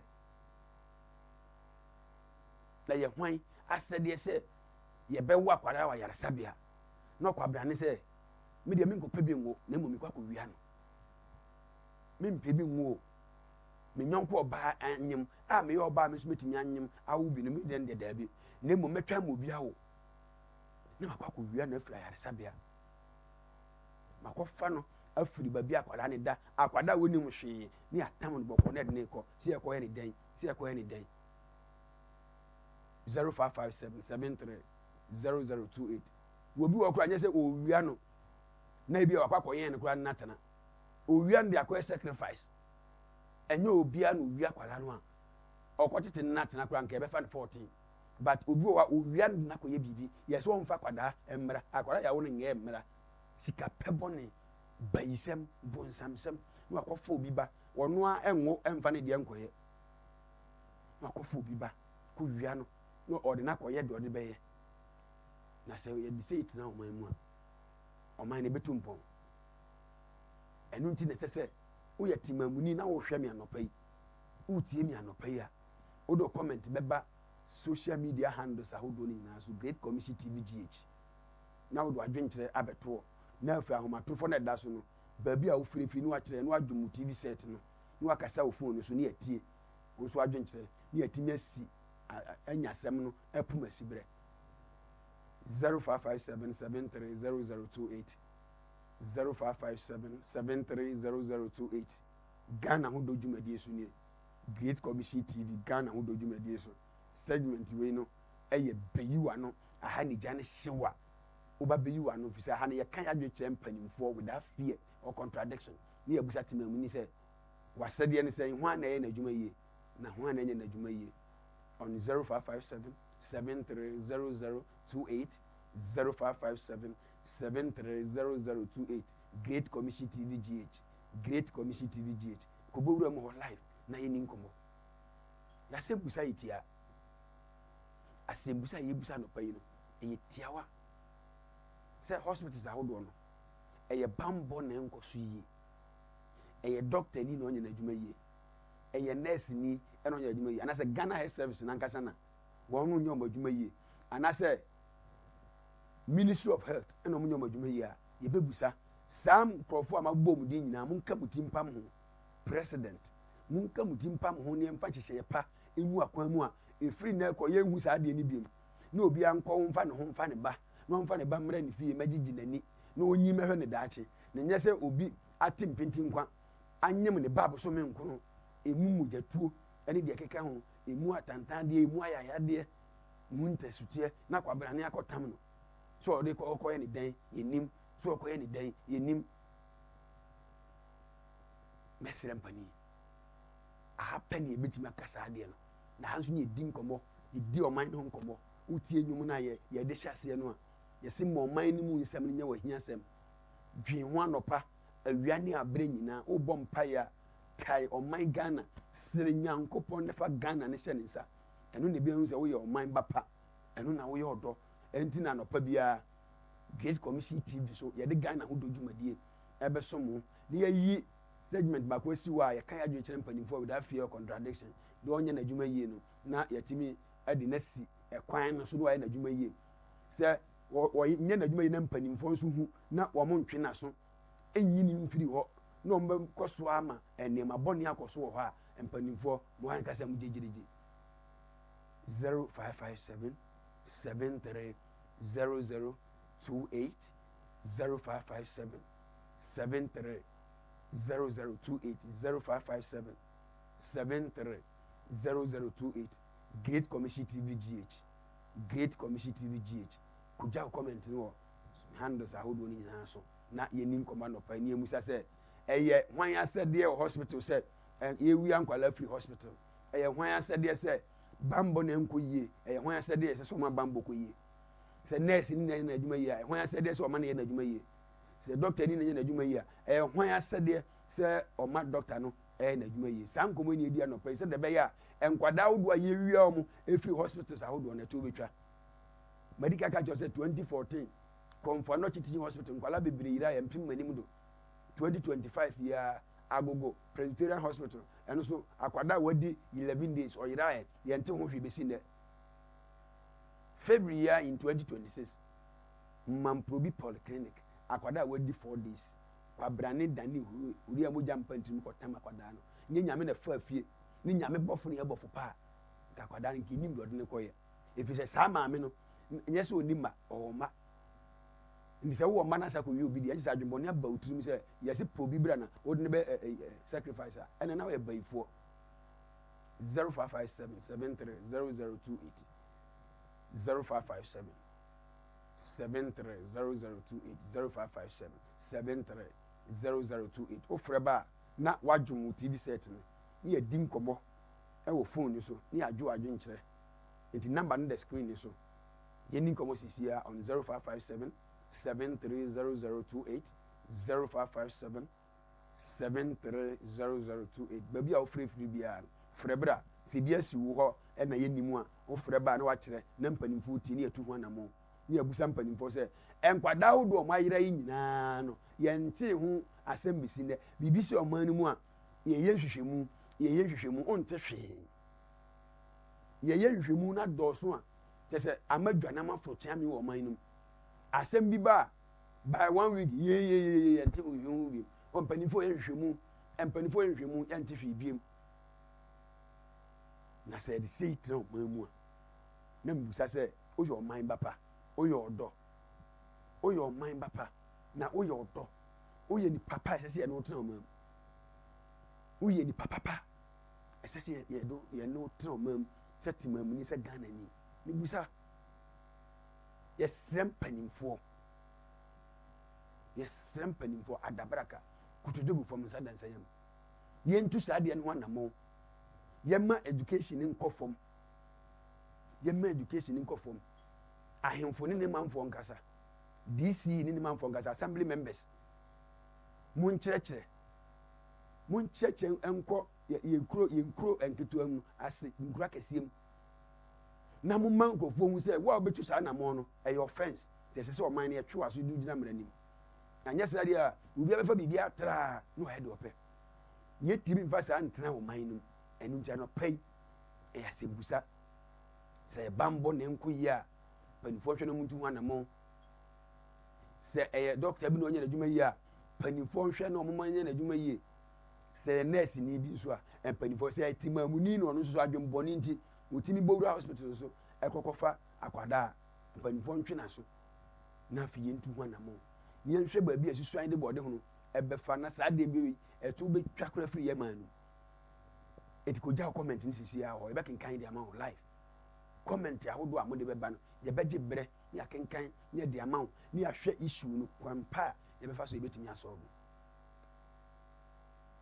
055773 ana abuja WhatsApp number no eda ho yedika ka che se we do birthday a we the WhatsApp number no send it to so ye be show kama now the bro fefe de anchiri wo mabu ase ne akenkan ni pa che picture no de ba de ibetimi de ahye ye design mu so hu na o de aba ni aka ho asem o Great Commission TV so e de ama the WhatsApp line e da so o do birthday no e be fa so o dofo bi na edi se wanka se na wudi a bo mo de afa so yen design o kama yen kan ho asem na nso so eye person said there we person dada no 0557730028 0557730028 Frebra Sisia 0557730028 on 0557730028 ni edin komo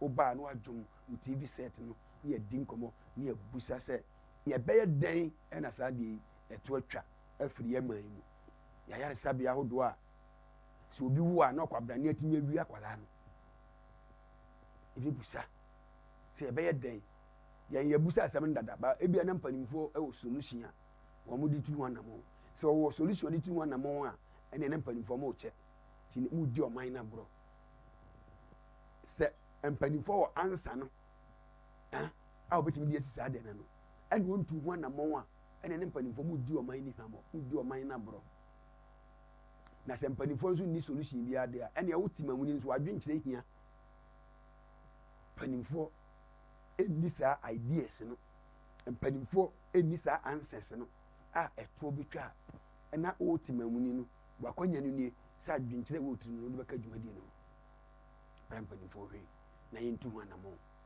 ɛwɔ dwumadie no so live nti frɛ ne kɔgya wo comment no ɛwɔ hɔ sisi a wode din bɛka ho baabi a wofirifiri ɛna wo comment no baabi a wotɛse de firi nso bɔ mmɔde kɔgya live na yɛni nkɔmmɔ 0557730028 0557730028 0557730028 0557730028 ofra na wakyerɛ wadwo na wadwo TV volume no wokasa wo phone so ane ate wo nka na mpanifo atumi atu ɛho anamɔ ama yie atumi ato yie nti ɛnɛ yɛn nkɔmɔ a yɛde bɛsom mu no ɛyɛ nkɔmɔ baako pɛ sɛ yɛn ho asɛdeɛ ɛwɔ hospitals ahodoɔ no sɛ wɔn manfoɔ a wɔn kɔ wia nkwalaa no ebetumi asi saa de no na nkwadaa ɛnyerɛyera ɛwɔ ayaresabea ahodoɔ no yɛn nkɔmɔ no nyinaa ni anɔpa yi yɛn nkɔmɔ no nyinaa ni o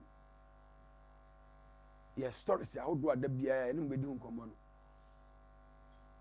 deɛ da biara ɛnum bɛdi ho nkɔmɔ no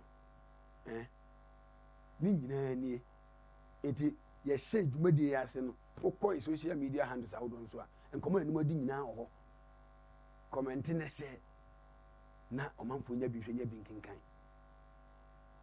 abusua mebusa asɛm baako pɛ asɛm baako a mebusa ne sɛ deɛ kwampa bɛɛ ne ɛbɛfa so a nkwadaa a wɔyɛ yera ɛwɔ hospitals ahodoɔ de to bitwa na yɛ ho asɛdeɛ hwan na n'adwuma yie na hwan na nyɛ n'adwuma yie ɛyɛ nurse ni ɛyɛ doctor anaasɛ Ghana Health Service anaa Ministry of Health anaa mpanimfoɔ bi wɔ hɔ a ɛsɛ sɛ wɔn yɛ adwuma no na wɔn yɛ anaa security foɔ a wɔn wɔ in hospitals ahodoɔ no wɔn na wɔn adwuma nso ani ɛnneɛ na yɛn system na anaasɛ yɛn fa bi mɛka ho na ntumi mboa anɔpa mi nkɔmɔ a mi no di ani eti ofrɛ ba na wakyerɛ wadwen na wakɔgya wo comment na o Great Commission TVGH on Facebook, TikTok, X ne yɛ di nkɔmɔ ne yɛ busa sɛ hwan na yɛ n'adwuma yie na hwan ɛna yɛ n'adwuma yie Ghana ho dɔ edwumadie so nie baabi a yɛwɔ yi segment wo yɛ beyiwa no aha igya ne hyew a wotumi ka wadwen without fear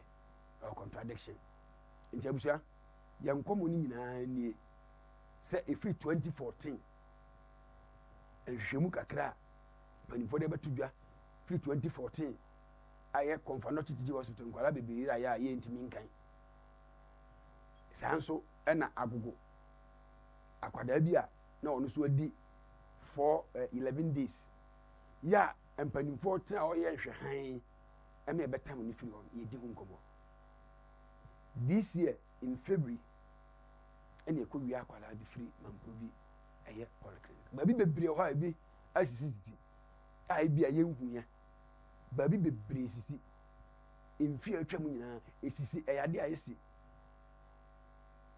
ɛyade a yɛsi tie busa sɛ mpanimfoɔ yɛsrɛ mu ada sɛ momfa nneɛma mu akwan mu na efiri na ɛkɔ yɛnhu saa deɛ ne biem yɛnhu saa deɛ ne biem abusua maame na wase na memfa wo nsi a bade dwumadie no deɛ ɛtoa so tie ne yie meda wase do asia ba dwumadie no ɛtoa so yɛbɛpɔn nondu fi yɛdan yɛn ho ba yɛamansa ne mpanimfoɔ bɛdi nkɔmmɔ na yɛahwɛ topics ahodoɔ aba adwaman so na yɛtumi adi ho nkɔmmɔ kamakama enti kɔ so ɛmu afidie no ɛnyi mfiri ha woyi firi a wahwɛ adeɛ kɛseɛ wato pa gu dantuom nti yɛserɛ yɛda yɛn ho aba yi sɛ yɛdan yɛn ho ne yɛba a ɔbaa yɛ amansa ne mpanyinfoɔ ɛbɛtena sɛ di nkɔmɔ nsɛm ahodoɔ bebree ɛna na ɔtwe Easter yi mu holidays yi mu nsɛm bebree akɔ so demonstrations ahodoɔ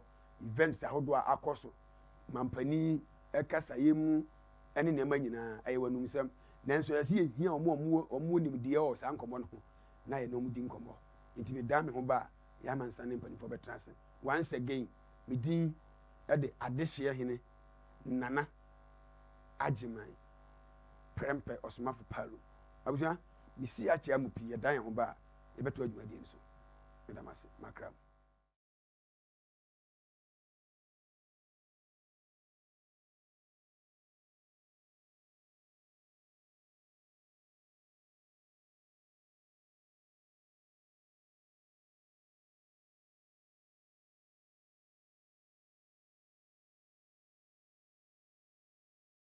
Ɔdɔfoɔ me wakɔ aba ɛde ba Dr. Mensa Herbal Clinic. Dr. Mensa Herbal Clinic me ne pani kwankyerɛfoɔ a meda Dr. Mensa Herbal Clinic ano a ma ho te din anaasɛ ma bɔ din bi ne Dr. Wonder. Ɛnokore ne sɛ ɔmo anim Dr. Mensa ho asɛm no mu sɛ abibiduro a yɛde ka nipa me nipa nya na yalesa deɛ woyi Dr. Mensa firi mu enye yi.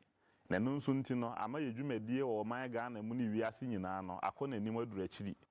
Ɛno nti sɛ kɔba sɛ bibi ha ofa yale ho na ɔyɛ nhwɛ han yɛ din tena hɔ ɛma de ne di unya kɔpem sɛ bɛsɛ wɔ kora de na kyɛ sɛ wayɛ mfomoso pii yɛ kan yɛ wɔ bibiduro a etu atose bebiri a obi a ka ne de ho asɛm sɛ ɛyɛ na waso Dr. Mensa de ahwɛ da yale bi wɔ no mo a bɛtena wɔ so akyɛ ɛna wate din no a sɛ o na sɛ wɔ yale de wokɔ Dr. Mensa hɔ no mo a ho bɛtɔ bato waje ho akyi atena hɔ no mo amade no baabi ɛde wo kɔ no ɛya yehu mesrɛ baabi a wo bi a wo hwɛ me sabre yi ɛnyɛ nhwɛ han da nyɛ saa yale betimi agye wo no ma wabrabɔ no hyɛ bre firi wo nsɛm yale bi ɛtete wo bi afo ani kyiri mu Dr. Mensa Herbal Clinic yɛnkora bata no bi wo nkran bi wo kumase baabi a wo bi a so pɛ sɛ yɛ delivery service de aduru bi brɛ wo a yɛbetimi de abrɛ wo na tie ɛni kasɛm baako wo mu ne sɛ wabrabɔ mu no sɛ wo bɔ bra na sɛ noma entoto yie ma wo a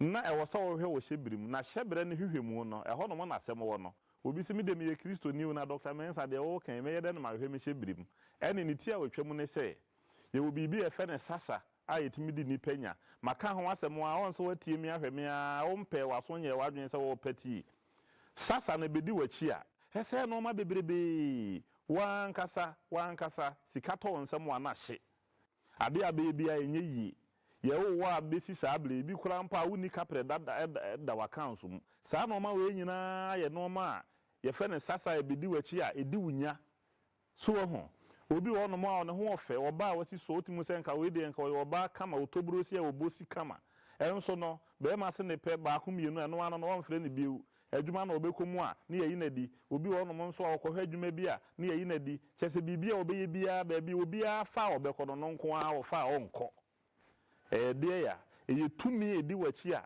wanhwe ya obegye wo ho akyi ya wani bɛba ho so no wanyina duru bra o kwa no na brabo mu no wanya no ma bi anase boafo bi am obi anyi wasotira obetena ho no mo saa do nsa hye odam ni fam a long last na no ma ka akyi edi sasa bedi wachi a ɛsɛ wo no ma bebrebe ne oduro bi efe ne sasa duro ye dwale ne nenson wo yo ba na ba ma wo dwale sɛ duro 7 days ya setumi bi di wachi wo so da ye basa ana wo bibi a enye yi wo tu kwan na sɛ bibi a wo ya enkoye ma wo sikasɛm ana wabra bomu no no ma di wachi a dwale sasa duro unya dwale bi si pe eno ano no wade wo ho ɛna obi wo no nso obi ye nanum sɛ wo kasa sente ya na efiri mu ba no ya na enye koraa o enum kankan yale fon maka ho asɛm a sɛ nka wo num a wo ba koraa a wo no wo no eni sɛ obi a halitosis yale yi ha wadwen no ye waduru a untimi ma yaso ye koraa ba bia obi a na betumi asende waduru bi na aboa obebribe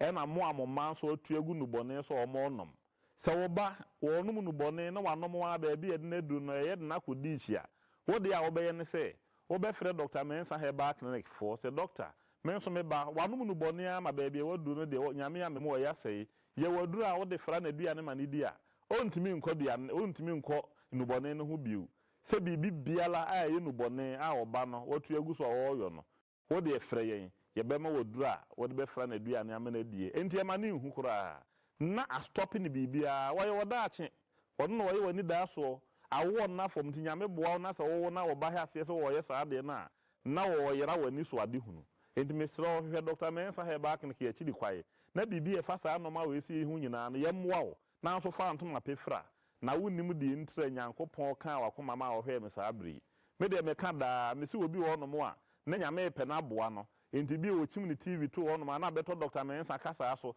na wɔtie so doctor yi mate ne nka che o enso me nkɔ hɔ no mo na nyame aka wakoma na wafere ne yaboa wo enti saa no ma wo ya na nyame betumi afa so waboa wo waanyɛ ne saa na yɛ mɔto wɔte sɛ kɔkɔsachi akyi na mesi me dae a wobɛhu na sɛ nɔɔma akɔ de atia wo enti Dr. Mensa Herbal Clinic no yɛ wɔ hɔ no mo sɛ yɛbɛboa wo bia baabi a wo bia wontumi ma wo de answer number na egu screen ne so no wo frɛ yɛ ne a na eduru ɛsɛ fata sɛ wɔ sɛ yɛde brɛ wo no na yɛde abrɛ wo na wo nso watumi anya wayalesa ana bibia ehia wo no na yɛde abrɛ wo na aboa wo ɛmfa yɛ asɛm yi ni number edidi dwuma ɛwɔ Dr. Mensa Herbal Clinic de edi kan ɛyɛ 0244 92 1269 0244 921269 anase 027 11 73 551 027 11 73 551 yada mase da se na yebesan ehia bio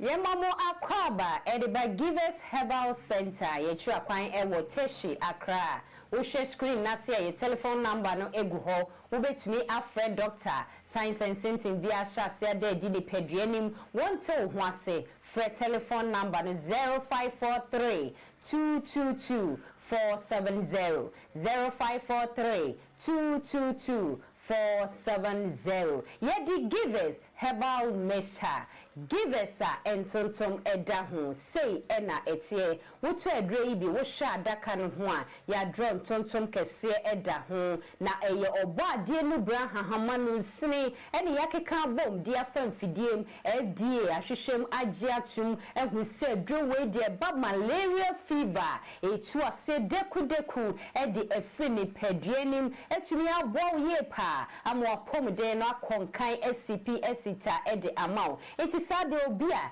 malaria fever etete no ama awo atiegu ne so na poso ne honam nyina eye ne ya ne honam etwetwe no edura na dwope na ede na ontumi enne bi wo de wada wasori no pe wo se honam etumi esisi ho so no honam nyina ya wo ya te sade ya boro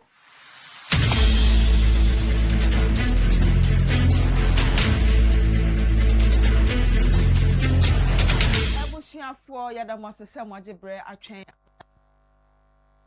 etwaye ho aba bebe yedru no ye babedi Ghana nkomo Ghana ye Ghana kanko enefe Ghana impuntuo na ansana ye bedi Ghana nkomo no mesra mo muma yendi nkomo bi menim se hu ana mahwa sana ye coins di no ai pesos 20 pesos no wo ko to ade ayenje se wo ton ade wo store mu a minim se wo hunu stade na ana obi di bi da ofu ka na kita 20 pesos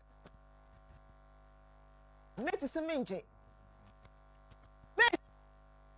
ma aya menje cost to so 50 pesos 20 then be ana 10 pesos na o ka bom so se ka na be 50 pesos ana 1 Ghana na yesi yenje akoso be ya afinie enne 20 pesos eda from 10 pesos eda from akwada kro ho obetwem isan so se ye de twade a yesi yenche na asema me bisa ne se huana ena ase sa 20 pesos 10 pesos ma yendi wo Ghana why open of Ghana ba won ta be ka se sa span ma yendi ana it yankasa yedi yepe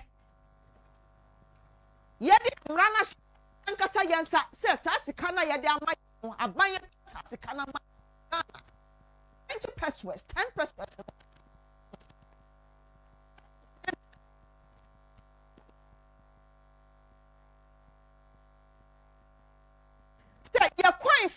your coins no I will say ya jitum aye amanone yi akro mebre omo coins no mudi uko US ayedi uko UK coins omudi na Ghana ye de yesi ye ndi sa coins why and ma ho coins ma yendi enkrata be na ba bonten aka kire se anaya kire ma kire se ye 20 pesos ye 10 pesos ye ntungu en ye sika why sisi amino ka sei wa ye de sa coins ne ba wa share ye eye wo store ana mate ni a wo jeje sika fi a passenger for ho obi de sa sika no ma o ana wo di ma passenger no si on je a report no e so se emra bia e wo memu nka se sa sika no ma yendi emra bia ni ho ye nka se sa sika no ma yendi se ye njintum ni e fe di dwuma e wo man Ghana krata bia ma bonten a e kire mu se ye 20 pesos 10 pesos ma yendi sisi ayan for eye sachet for no mutum every eye 10 series to 15 series enra me say obi kura de yobi bukata ewo eye legon ho no side auto sachet ba ko ye de man 70 pesos and me be say 20 pesos in doje ya na wanje enti sisi ana nka mo say mo nje 20 pesos na nka pure water na nka me round no ho na nka moton one Ghana sachet e de amaye mesra mo aban say sasika no nka se me nje di o e kan ye sika ye di ho 10 pesos 20 pesos ye say yendi yenje ntum ne fa nya adwuma emra bia nse wo kwan se me yendi sasika no etu kwakoto ade no obi di waka kire ne se Bank of Ghana se sasika ne yendi na ye nton twene ye nkan kire se me yendi sasika no obi ni wo yi ya no akoti no so nkohwe Ghanaian Times ana ontie aya Great Commission TV e maka samafu yamansa me den sami atudwa sikani yesi yendi yen kan kire se me yendi sa 20 and 10 pesos yen kan kire yen aya sika ye twa ma oman Ghana ban etwa ade ma ya yedi nti ade na meto ade wo store baka kire me se 20 pesos menje 10 pesos menje na won jere me fan koma wan abaya ka kire se sikani menje ana yesramu yesi wa ye di coins ne ba na ka se wonje ya report o benya asem enti mesrew eye sika aban ye twa ma yen se yendi peni bia ma bonte ka se sika ne ma yendi ana ye jaidi ye ma bonte ai enti mu a mo agye kire mu no na me de 20 de menje o de ba me store menje 10 pesos menje akwara kwa hu 20 10 kwa wo fo mo mfa esan se o de beto ade am se monje yesi ye jaidi na mum yenji ntu yenko so ayendi when is someone pay me no moche mesrem on person who make e mu a e discan ba je na asomdwe embra moma menda aboafo ase sika fam omo no maso yasen anopai ama yede Ghana wo doju medie yede sonwo afide kese so me pa cho yade be na etete wo yade be na how say stroke asthma diabetes poor blood circulation ukidney ne ho aba how ana prostate enlargement ana wo be ma ye no ensisi so ye usisi na eya wo ya me pa cho eye Hola Savior Herbal Center and I make come for edim amau anopai momodi anakọ na omonte yade ne mfi ho ma omode e bibi dro no na omode tu yade no ase edifi ho no mo enti momodi anakọ omasoye no na ombo omo eye Ashaiman omo ne Access Bank no na edi ehwe mo patcho for omo e was 0240 409-991 if it's 0200-623-038 and a 0576-656-658 ko na yade no omuntu ase enfema wo anope toothpaste be na wo de twi wo se ai lale ko ifo de ni bi na wakwakoto a wo se ne pacho enye kama o se na na pe ma relax wa kunye no obi hwa me pa me ni bi de abede no Bomoni anakope eye toothpaste papa fetwe wo se eye Enagard medicated toothpaste and I make come for the amount of pay and kwada di tree and penny a di tree kope bi na tree obesa wo to bi ekoton ame pacho bomodi anakoto bi na koton nya infaso bebre na fehwe ebusua me pacho omo prempem mat adjacent health center behind Goil Filling Station osu me pacho wo ko hana stores a ebe Power FM osu ehoso benya bi etu akoton Great Commission abonsan na mobile benya bi ankra kom pepa aku mienu miensa edu edi abo adi di dwuma no me pacho ba benya bi efe wo call from Global Ventures opposite Nas Joint Boade Road ehoso benya bi wo call them more ho ɛhɔ so bɛnya bi atɔ mepacho frɛ mpanyinfoɔ na woni omundi nsawosoɔ ɛyɛ 0244425804 0244425804 Sabuba ewie SS University Open Media School bi ede ne ho abata me kire nsem tredwuma na me pacho ahye ba akopɛ di IAM Media and Professional Institute and me kanfo ede ama no page me di omudi no bosom 9 pɛ na wo ba no nsem tredwuma no we hu ne so ye wo ha de oba practical no mo na fi theory no ye da tai ekire ede ama dwumadi omudi digital literacy, financial literacy and media literacy send wo ba no ne communication skill no ebe pagya ne mu efe obetumi atro na wetumi akenkan ye no pacho di IAM Media and Professional Institute and I make for edi amount omo Great Commission abronsan na mu omo ben St Michael Primary School mama de na friend penifo na woni omo di nsawoso 0544713929 0544713929 Go Sem Travel and Tour and air fresh from we if I were to and crata some home me pacho but more than I share Go Sem Travel and Tour na amomboa me pacho jumedi omudi ebini student visa, business visa, tourist visa, visa renewal, sponsorship bank statement for all visas, birth certificate, business certificate, and if a passport. But more than I share Go Same Travel and Tour. Now almost sort out. Me pacho omwo nungwa kantaman to Great Commission abronsaina move from penny 4 it was 0244425804 0244425804 Jume Kwei Adama Sikafem omo and aso yase man pay de Ghana wodo dwumedie ye de somo if de kese so me pacho ye stream live our Facebook, YouTube and all our social media platforms me pacho ka follow, like, share na ja wo comment e wo hono mo wo so a wo hwe wo fie no me pacho betumi de wo comment aba momodiana WhatsApp line na da screen so no momodiana fa wonsem fefa ho eya me advocate say wonsem no de ba eya ma ehunte se na be ya ye betumi akenkan e de ama na bibi bia ayefefefe anope ye ba bedi enkomo afa eye transport fares e wo man Ghana mu aye pagem akọ 15% to 20% shase eye April 8 ya and who come na ye ba bedi anope ye wi eye kaswa demolition exercise na e koso no ye see traders be 100 be hundreds mame fan kan s kan and I hate you.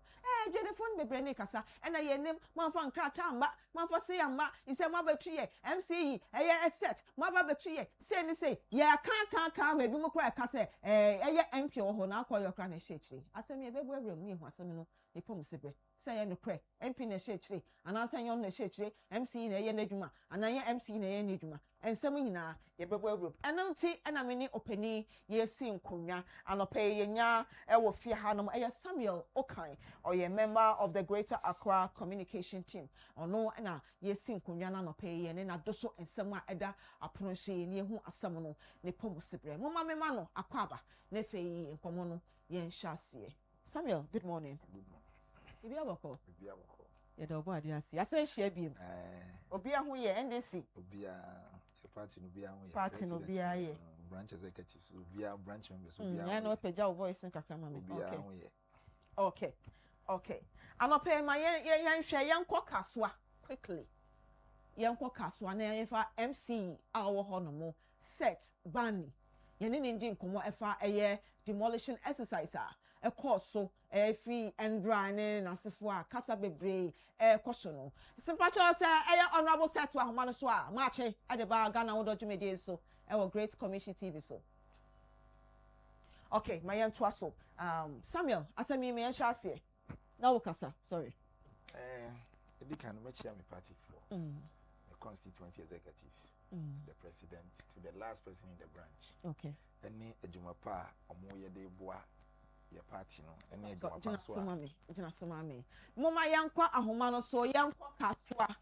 Na yene Stephen entwetwe komo efa aya kaswa ewotu senya east. Sanya beka no because ehase demolition exercise a course so endra no and someone bebre na ebo babonte ma yentie emfiri eye empenifo ano Papa Stephen me ma wache eba Ghana wo dodwumedie so no bata o mejemuto bibi aboko Yɛda ɔbɔ ade ase. Steven Nana Yaw Kakraba. Mpacho ide no right? Yɛda ɔbɔ ade ase. Na Kasua demolition exercise a ɛkɔ no. Ɛte sɛn.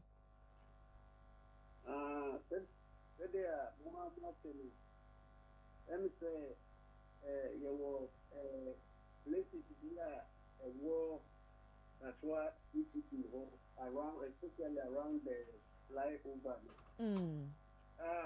In 2019, Assembly no and Omar Johnny said, almost very different that shares never home. Maybe I get permanent market store. Maybe I might the same as before now, almost home. Okay. But then, yeah, it's a same STNT no. The project no about the medium term plan. Every year we are not the engineer here now we are holding it over. And to say at the latter part of 2024 no, yes that kind of thing. But now looking at that period no, yes to me that project no. And I train this time yeah. You won't say you want to do it now. Project no. Na mesra wo ma eye agedefo no enkrata e kire se mo hyase eye afimu. On say yes na work on assembly name one company ye free individual no the casket company. And omode assembly enya engagement no omo everything woman say but almost 30 years want to me and see it's so because on establishing that place now yeah the man no to the man 33 days other 3 days now omo apatana but we yes I was telling ma landowner which is the assembly na container obia and in krata nti onu na ye nim say ye no wo krata de ye no tuta en say ye ba be ye project wo ho nti onu so onkona oni ne nkofo no enko kata okay nti oni omoko kata wie ye no ye nto assembly no tutu anamo ye chi omu mpanyifo na esansia ogadi fo no prepare and sana ya start project. Na me pa cho ma me misa wo sesia emprempren ehe na money traders agedifo no eko for now. Ye wo place dia ye get market wo hodada ye ho Iron City. Kasua Iron City. Ye de obia eko. Na omaje atumu de agedifo no. Oh, that one will say na baby chena yedua yantumo enyo mu na no matia tu say obubeko ho ba yen so ho na yasi marketer ewo ho da ye pese omo occupy na ye di omo ko ho nti they have no option say e wo say omo ko ho na omo ko bi omo da because e dinumu ko ho da so far money agedifo no enkita wodie etesen minim say demolition exercise na ekoso sen no mo so omoje no kasakasa ekoso ewo ho no mo ana o ende say o yeta exercise ya definitely e binum be tataba nge e bia me hunu say omo kata no ye ni papa crazy because the brain say ye project no ho a e be po omo ankata nti takakata no de kiti bra esa na agedifo ma no ene mema ne bi ekira store na mo kire se mo ba besi ana se store na mo so mo nkoje no ne bo na e wo soro no mo ntimi batewo man ti ho no mu bi me kire se agedifo mema ne emma ne bi no ekire se store na mo si ana efe na mo ba besi ana stores na ebi wo ho no omo kira ne bo oten omo ntumi nje aseme wo je ne sai oh ende sana omo be kan say ne bo yeti say ye calculation no even though ye agree on the price no there would be one shop emma obi for even a million Ghana cedis for a period of 5 years.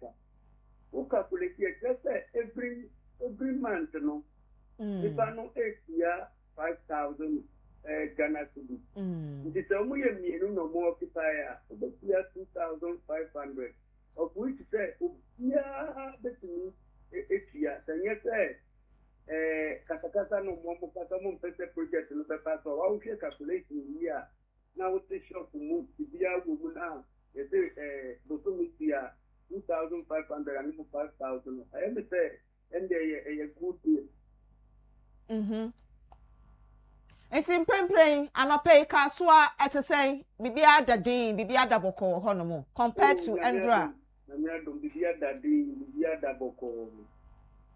Okay, and I pay you do see her now and come off for a betcha, ya befre na waboy and mukakra.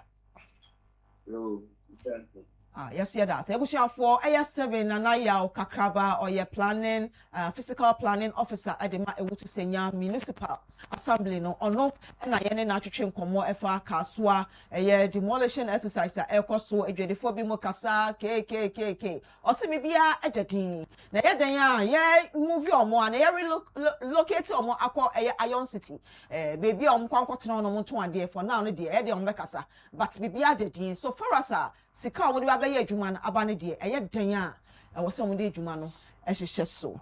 Samuel Yanko. It is a dear honorable MC Achichi. I think say one clarification will be a better bedding. But to throw more light on it, you see, development in terms of this market rehabilitation is animal. There are any demolition. Na nipa bring we are so comfortable in our comfort zones in Tennessee. I say yes, and then we begin to complain. And we live in a political environment. Some of these things are normally fueled by political, people for the traders to make noise, to look as if say the government is creating a problem somewhere. But at the end of the day, the fundamental understanding is say whatever exercise that municipal assembly is undertaking, is for the good of the people. Okay. Whatever demolition exercise, whatever they describe it, so far as any demolition say, any bibiao, name demolition say, you be replacing with modernized structures. To me, I think say it's a form of development. And when you protest against it, then it means you are protesting against development. Okay. And that is what, because if you look at the period between 2025 till now, markets be brave, shishi or Ghana. And if you look at the structure of our old markets now, if one do one a wooden structures, it is a jatoma, and even the way of structure or man planning or my plan in the crown. Say a cobase a jato no move as a fire service before answer on bedroom hono. Not just on the ashin and be brave. Yet your way. Anytime a jabeto baby and I jabeto market more. Fire service for Vegas or more corner. It does say on corner, not be So what they go to do is to quench the fire, send a bear and extending into people's houses and I say maybe. And I don't think say as a country, this is what we bargain for. That is not what we are all expecting.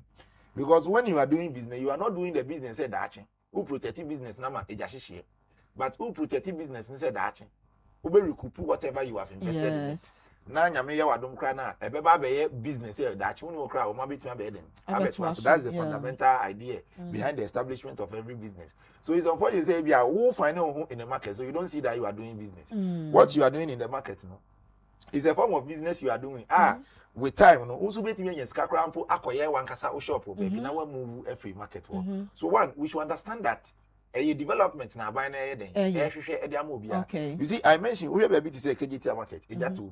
We have a bit to say Edu market, Ejatu. Kantamanto market, Ejatu. But KGT market na Ejatu. Look at the adverse effect of the fire. And to me affect in Yama Bibri. Why? Because of the modernized structure. There is this fire tenders. There is a fire resistance system in the market. Okay. And so therefore for nothing at all say structure and cry who never say as a business person,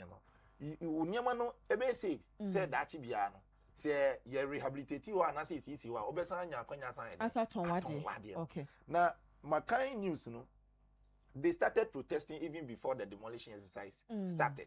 Why? Because almost to say new markets na ye babisi no price no they will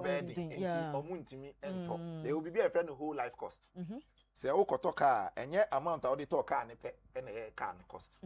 Amount of the talk car ne kan fuel a obe use e kan ho. Maintenance ni nyama nyina no e kan ho. Enti obi betumi akoto bibi e bia 2 cedis. Onso betumi akoto bibi be 5 cedis. O hwe the amount of the money involved within the two on the immediate on the surface level now. Obeka say 2 cedis dey no e affordable. But the fact of the matter is that it mean basic value for money solely on price alone. And he said, "Uka say ni bo e dinsin we na." What you have to also consider and say, "E den niema na wo ebe wo new an imu a." Because according to the government, the new structure that they are going to build no, there is going to be like a school for nursing medicine at the end. The other day no, you not move from the market and say that I'm taking my child to outside the market for schooling. Baby, I'm most no. Do you have this fire tenders? Say one castle shop now. Fire service bet me IEBB. Even look at the traffic congestion today in Accra. Before I send a fire service car, a bit too free baby. I better say if free now, but baby I want. Now all property no, ningy na them ashy. So I would say that they should look at the whole life cost and stop. If they think say the price is too much for them, that is why the government of Sanase Assembly no are open for negotiation. And I think said they could have dealt with this issue more amicably than resorting to protesting. Fine. Every citizen of Ghana, no, you have the right, you have the constitutional right to demonstrate.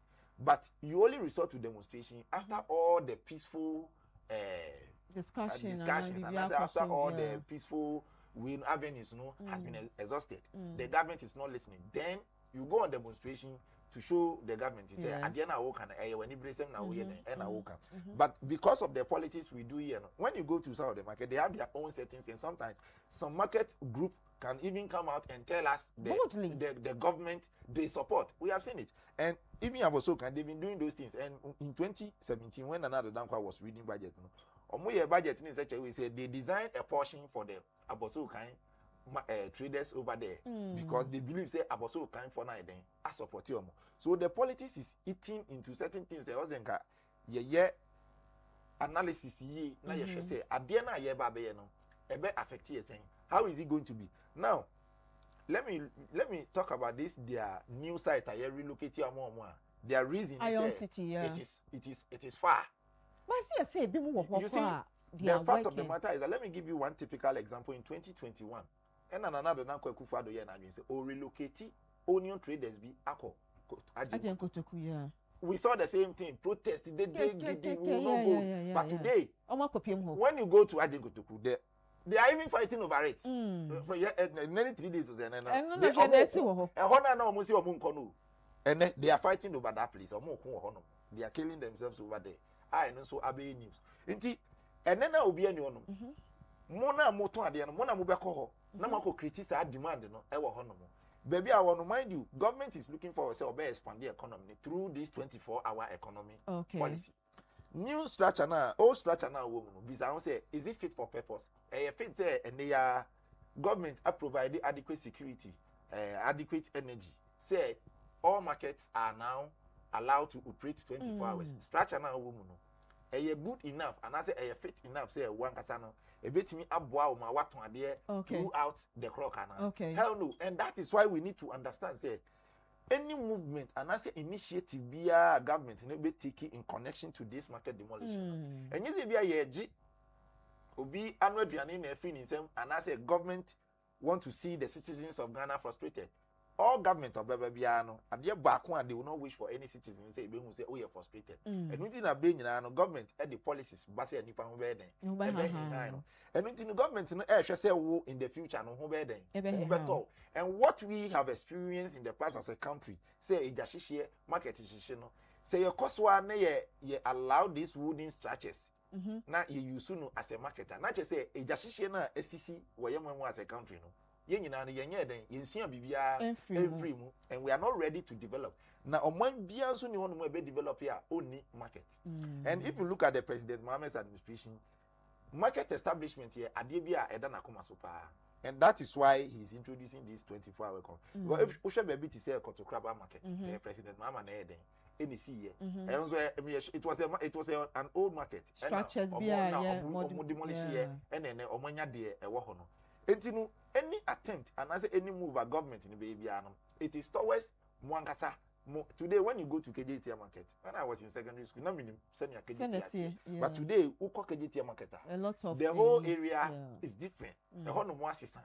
What would they mention? And you know, it is we moving from the old ways of doing things and embracing the new ones now. But because say Nipa, we find it difficult to accept change. Change is good, but we find it very difficult to accept change. But that is the change. Because some movie free old site when na moko new site wa. Now all mo customers ni mo potential customers say you are no more here, won't move back on this side. So they will come. And I don't think say government need to move work question be ton say consumer no and I say nipa na oba beto ade na ebe bre ansana wa locate baby amoye den. Mo no. They take all those things into consideration. They look at the convenience of the buyer, the convenience of the supplier. Before ansana market, but you can say marketer where the forces of demand and supply interact. Okay. Until before the government because it will move market and you will trade an epena or move. Now will move both the supplier and the buyer. Right. Until government be taking into consideration the convenience of the buyer, the convenience of the seller. And some I can say, okay, baby I'm away any the kind of customer base I'm building on. A very appropriate to say you be move on this particular site. Now you are not but I think if they have any issue, if they have any concern about the price and put it on paper. Every market has a structure. Okay, market biya, omu market for him, they have a leadership. So they should put all their grievances on paper. Say, fine. Adiya musi price na mo dia to so say ba mo de be mayen.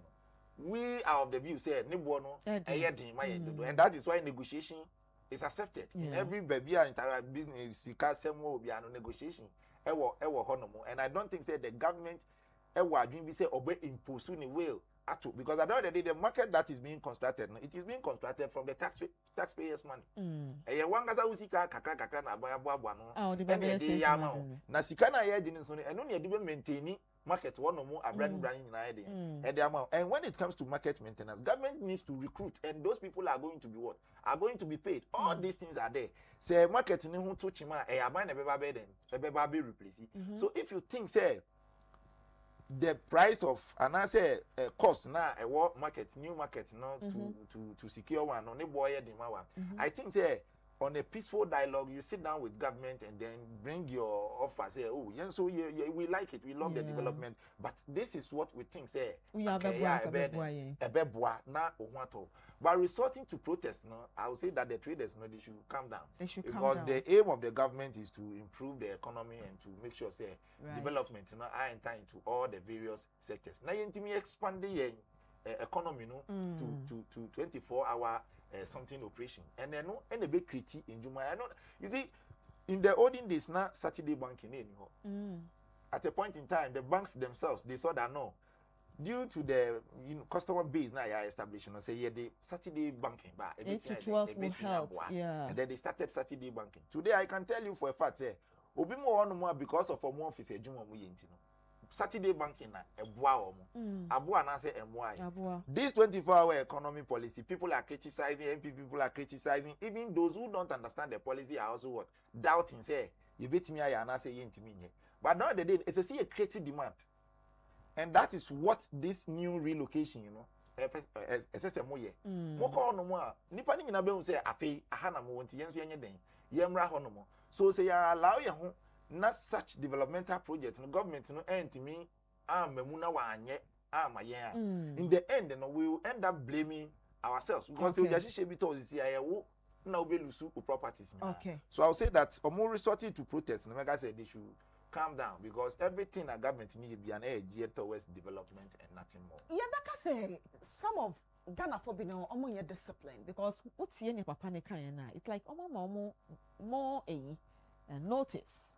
Say ye be bibi say na sometimes so music asem so na gba anu ye but see na agba anu de wo ye den ya ye de be hetu Ghana for bi no mo nye discipline na o mo tie efutu ana. And also Andra would see a video sinibi na bono traders sinibi. They were saying say honorable na koyo and na ehye how I don't know like I said no. Some of these things say we say BBC cause una say protest demonstrations soon in Amachira. Normally, it is being fueled by some political actors just to show say I buy notice no and and that is now over market you see you relocate work or you building ye na call you no obo ni no or no say ye development na and no you have to rather praise it because now call you address no say baby away your business and until to kwa no na yen see bibi papa ma na bra na be operate here you should rather praise her rather than blaming her. What are you blaming? Because you want to live in your old life and that is why you are blaming. If you only pana o she okutu percent demonstrate against now call you now the new development bro no I also for microphone ni camera na who you did no ask yourself say if they finish constructing this new market, who is it going to benefit in the end? The traders. So at the end of the day you should know that your MP no so no po no sha say you see new market mawa once I say ye pamo na ye nsi ni foforo na emum ye pamo na ye si ni foforo ma na wa san be occupy some of baby for now it is a good thing. So when you are demonstrating, what are you actually demonstrating against? You are demonstrating against development. And like I said, sometimes no we shouldn't allow ourselves to be controlled by some of these political actors because at the end of the day you end up acting ignorantly. And just like you are saying Ghana for no be responsible and me say Ghana for the ebitimu yo mo de eto de bia yitirimu eyeyede. You see, if you listen to what the man was saying clearly, no, there is a land tenure system, there is a communication be necessary cause why according to the man, the government has somebody or money near them a daily and independent traders no a daily until the government cannot bypass that middleman and come and communicate openly to the people. Yes. Ideally, no communication should pass through that process. Say, "Wona me no dealing no, wona meka asem na den." Now Now, why are they not blaming that man who didn't communicate with them properly? But they are rather blaming government. That is why I said there is a political fueling strategy behind the whole concept, which we have to be careful of. So I will say that whatever demolition exercise is connected to, it is geared towards development, and the traders, as now embrace the new development. Right. Kaswa demolition exercise na ye di hun komono ye ni planning officer, physical planning officer, Steven Nana Yao Kakraba and the Nitrin Kumana pay, my boy in Chiremu, almost say, Sabrenes Cano and my, but you see a bandier, or somebody to median egu acquire so. Now, would say near Samuel Okan so air car, at the part, as I say, market and yenny says, young one, don't just say, ye do bonny. Name me says, ye number one cassa, what now but tin wo ton ade a ho beto efe so eba no store na mo chese ne boaten no mo fa mo sami na ngu nkrata so mo fa ma mpanifo ye ba maka so makata ye won queen mothers bebre ye won mpanifo we committee mo fa mo sami nyina mo ano na mo fa ma mpanifo yi na mo ne aban mpanifo so ntena se na mo fa nyoma engugu apono so concerning stores na mo kase ne boaten no mo he se betumi ate so ana se yentumi te so ne nyina mo ne fa ho a ebeboa na mom sem bia mo gina kire na sei no emwa emom so ye besere mo bebia ye de ya kase ye de mo kon kaswa Iron City no ebi mo ho dada ye kire mo a ebi mo ho nti mo nkoka ho mo ma nkwa a ebe de na sa market na kaswa no ye betumi esiesie ama na ye fe ye besere mo abotre mo ye yua sena mo betumi ato ade na mo so manya mfaso bebre eri ahwe nkwadai ya ye de mo be battalions enti mesere mo mpenifo akasa enti mo mayen hwe na asomodwe emra Samuel yan hwe transport first year ya increase effective and 8 right they say na ye de shase na wo hwe VIP omo buses no ne Kumase Accra to Kumase Tamale na se fo mo so mapegem akoye kasa bebre anopei ye friend is saying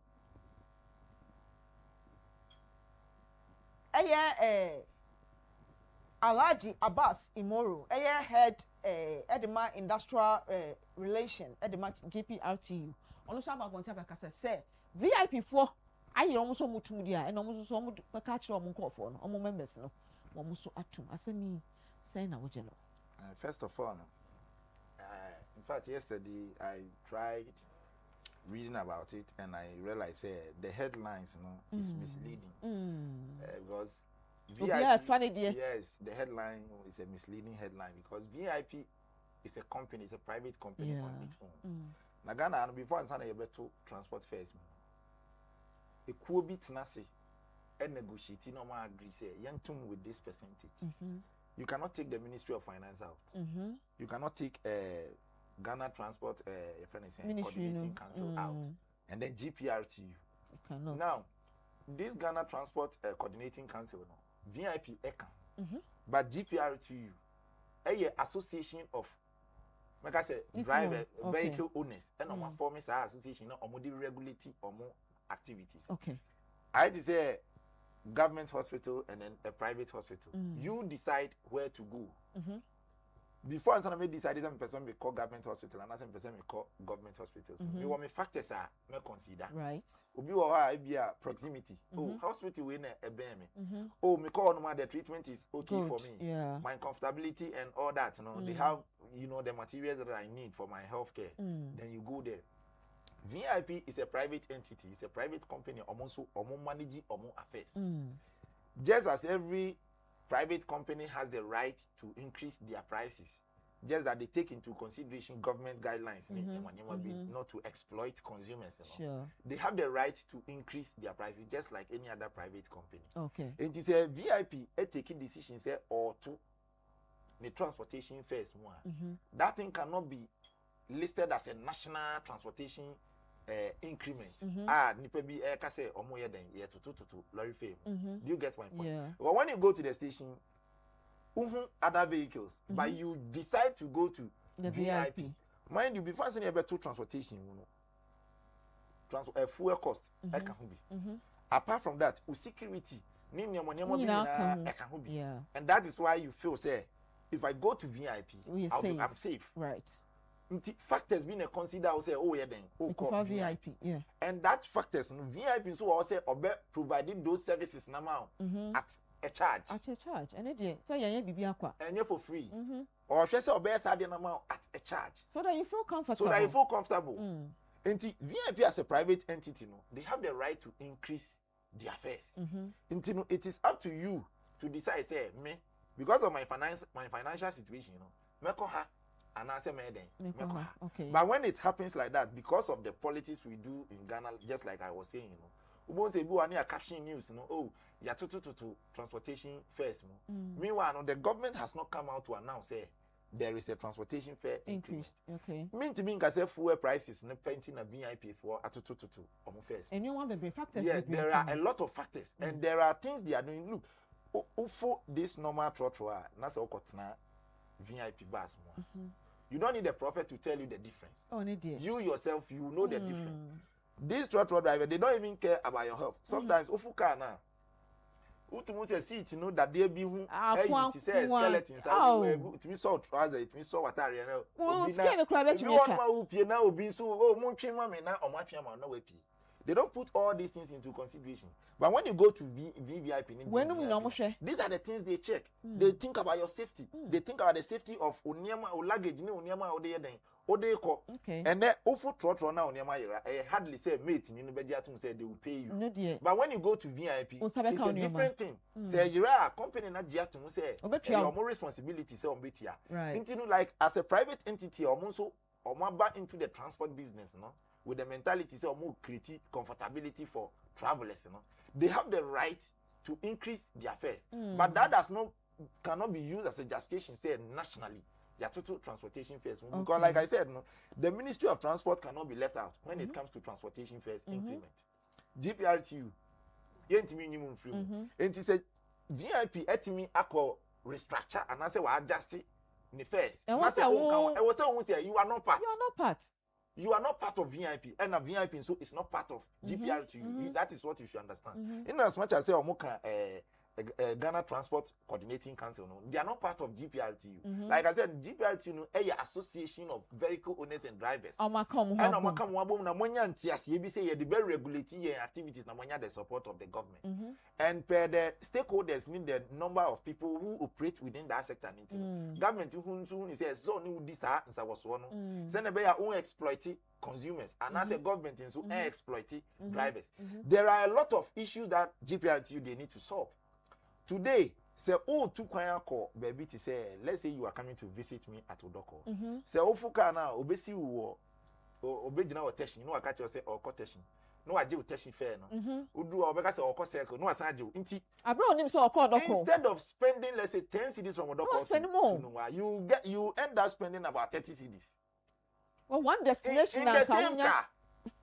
So if GPRTU they should also think about the comfortability of the users, of their vehicle users. Say, sadly, we a complainer among for Emma. Ghana is a system where we don't have that kind of price standardization mechanism. Government, better say, this decline, price decline, and I say increment in Amediabano, Ubia, and this with a section of certain institutions, no more animal when you go to places like Ghana Petroleum, they have this price floor mechanisms near the idea of the regulating of activities.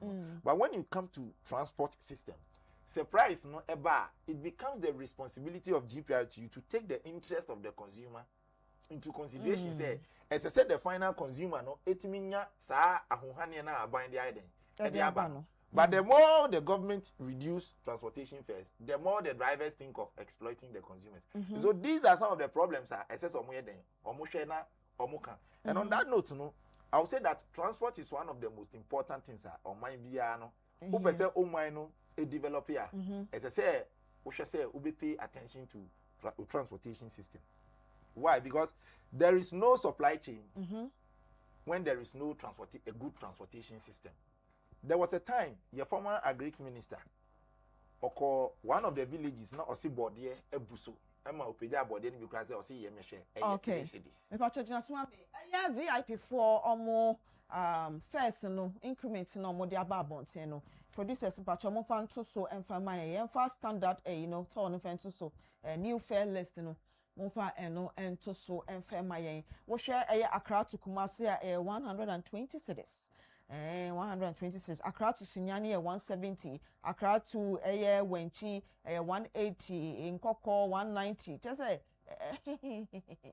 I'm saying emwepeja but send work no comfortability and your man one kasa we enjoy security wa oti mo AC papa bi abon hu just say they regulate the speed at which omo cars no etimi ede enante and in life no safety begins with you.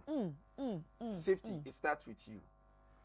They put all these things into consideration. A bit more about say a day normal GPRTU vehicle to say infant Sprinter and throttle bit me Kumasi about 2 times.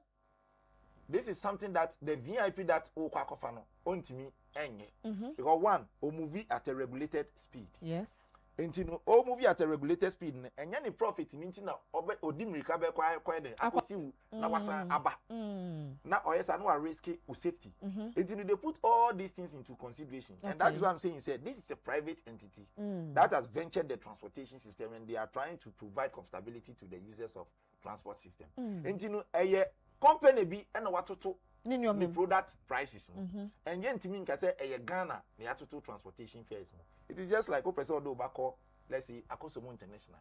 Automatically you will not pay the same school fees as somebody who is attending. Even when you go to the government school, you don't pay at all.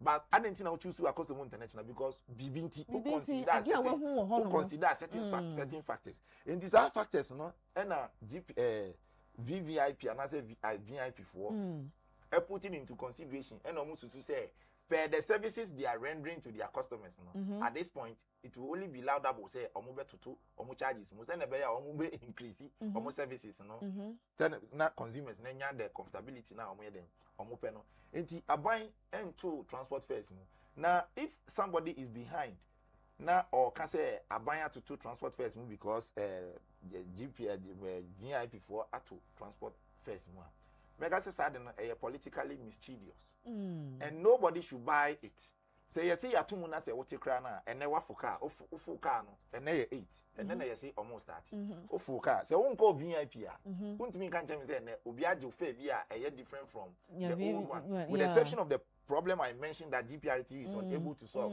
Say wafo car na oba kra na no asi wa no age no asante no asante apart from that no untimi kan say driver bi say abanya to fair mu enti clearly no enya aban na atutu to fair private no very good. Okay.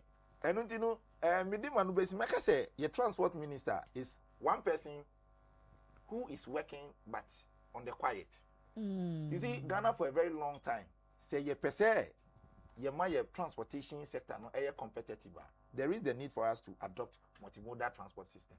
For some time now, you need proper railway system. Say our proper railway system will be betting free Accra, Ako Ejuma Wokumasi. Now Wasamba. Yes. You go to other countries and those things are there. You wait me for train and there by 30 minutes, 1 hour. You be in Kumasi, you close, then you come back to Accra. But I know when you never be near them anymore. I believe so it's coming back. So how is it coming? That is my problem. How is it coming?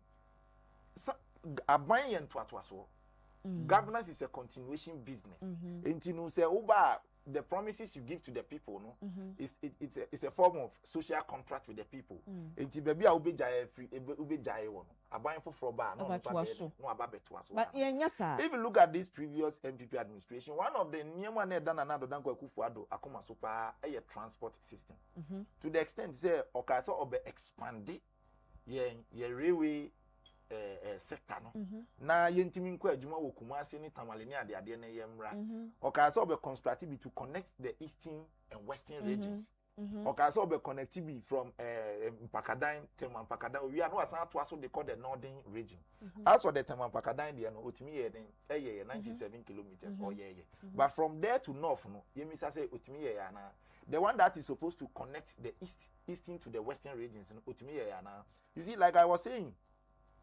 Yeah, former agri minister, there was a time we call a phobium, not say board here, the whole winning in air 3 cities.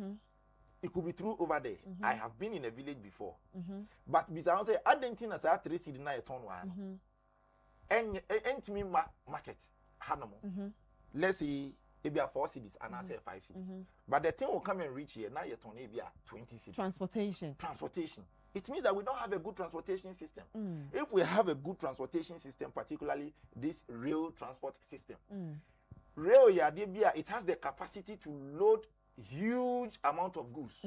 So from Tamale or whatever and coming to Accra, because of Anyama be bringing into transportation costs near them, and that's why I said if we want to grow, if we need to have a competitive transportation system. So you opt for the one that you like, depending on the goods you are bringing, you know. Nowhere decided say okay, me the better car, and I say me the better then, me the better train, but if we don't have the systems, how then will the farmer decide? Say, Mandi will be percent me there then, me they call Accra. So the few people who can afford the expensive transport system, you know, they go there and buy the things from the farmer at very cheap prices. They bring it to the market and then price them according to how it will suit their business. And then they sell them onto the consumers. And as a country, if we really want to have a full enjoyment of supply chain, what we have to pay attention to is our transportation system. Just recently, I heard this MPP, or National Communications Director, say President Mahama is focusing on road construction as if say without it, you know, Ghanaians cannot survive. Yes, me, I'm a logistics person. Me war knowledge in supply chain management. Without transportation system, no, bit my catcher say Ghana will be beat me. Fanny say we are. Let's see a transport from here to let's see Mankesim. And Hona Yariana, we are specialist. Now say who need that kind of you die system. A bit me do a call within the shortest possible time. You die. If transportation is not important as he's trying to claim, President Akufo-Addo wouldn't have gone to Parliament and lied to Parliament that his administration has constructed some 1,000 kilometers of road just to show later say he constructed only 637 kilometers of road. So transportation is very important, and I think here as a country, you know, as you pay attention, if transportation is not important, the Akufo-Addo government wouldn't promise a sky tree and spend $2 million on that project. today as we are speaking no pillars na ye de besi wo na ye de hook no beto so na train na pass no kan no pillars ni nye den ye me kwakọ hu ye tutu maybe say entutu yi so efiri hin. You know MPP is known for ntutu. How? MPP is a political party. They are known for ntutu. How? A political party that can spend millions of dollars. No more the man who in the name of National Cathedral you see that man buying now omo tutu form or no more. So when you see MPP as a political party, when they are in the position, they act as if they are the angels, and they try to criticize almost everything. They try to everything they want to. With what you are saying, doesn't mean say there is lines now. Then I did all that. Then I went to know it was the MPP. No, yes. Yeah. No more to talk with him. I don't know. Because all the real lines, anyhow. I don't know. Oh yeah. No more because where that one? Say we that one more. Say that then bibi will be between me afire then. Scraps for no very good. It is a now we jai to I say road, even your normal quota asphalt road. So we are now jai to one more. Now Koshima for years. Obebano, but send your jai you have to start the whole process again. And it is the same thing. So now for any reason, jai to one more. Now I'm a the possibility say Ubi Beba Sisa or mine can very high. So this political party is a political party, and when we talk about transportation, and Abufado was having a very nice vision for our transportation system. But I can tell you on authority, say, the vision for the transportation system in Ghana here, materialize it, because he was unable to fulfill the promises of Wankasa promise here in terms of improving transportation system in Ghana.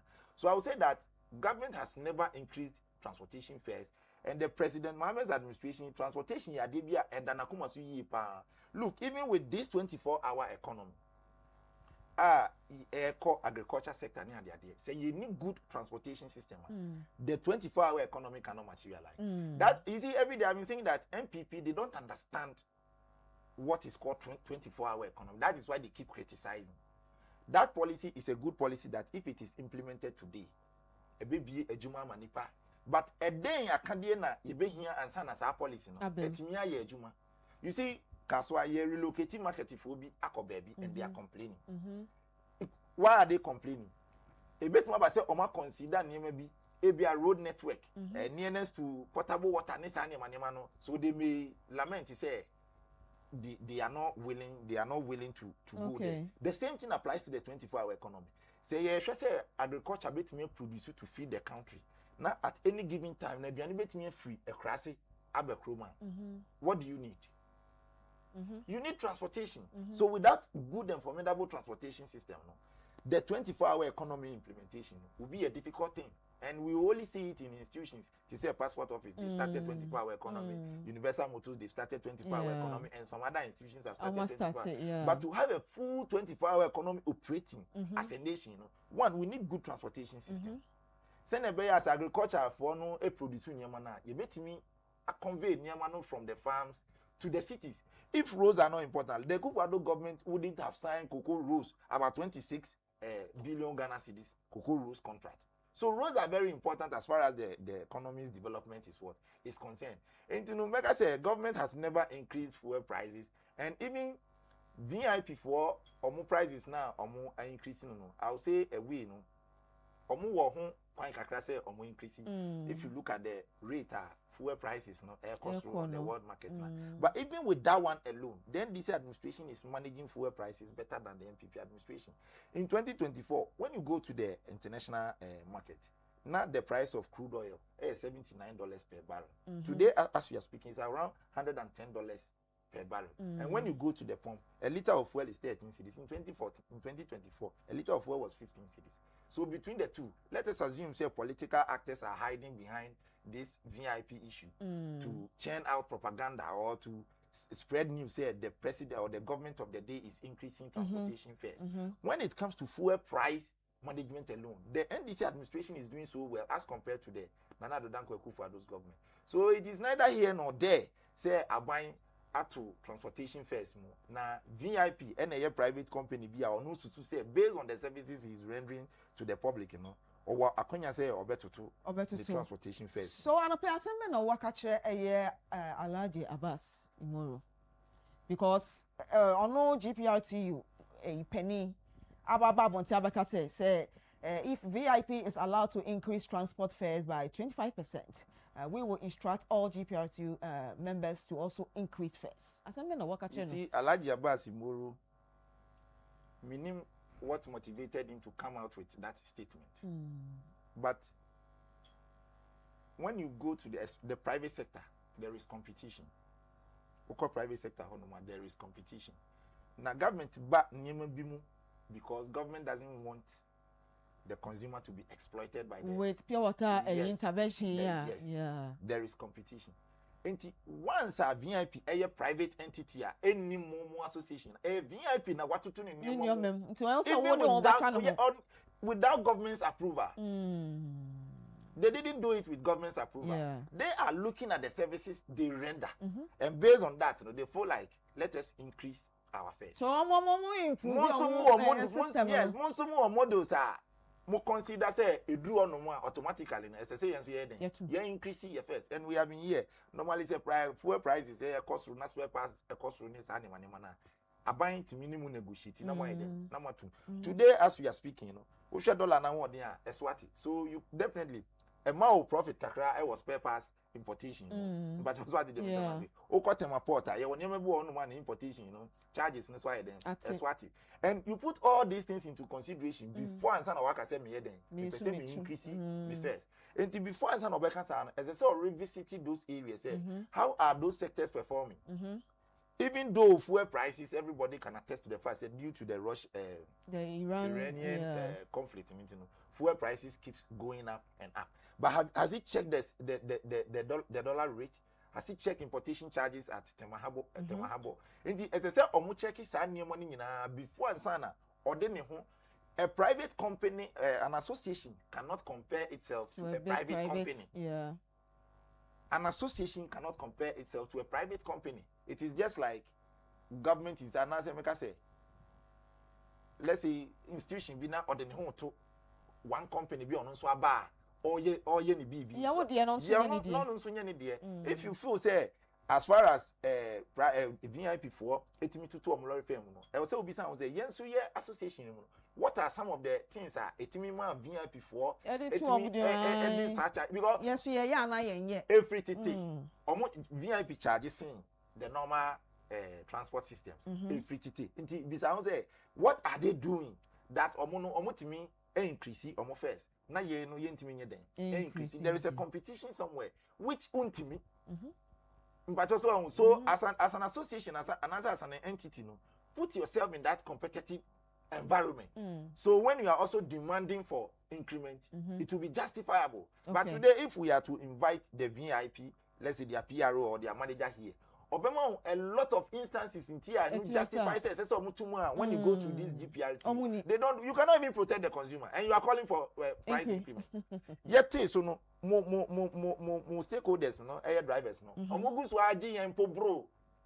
What have you been able to do about it? Have you been able to correct that mistake before you are coming to tell the Ghanaian people say, "Open sell two fares, So it is neither here nor there. Mekachen is on revisiting the economics book. More fun home to private company or no susu say why ready say or better render a good service, convenience, a good service to the people of Ghana, and so therefore he is increasing his charges, and so therefore as well also increasing the charges. So cancer there he is not being fair to the Ghanaian people. Okay, answer now the final words at the Betujano.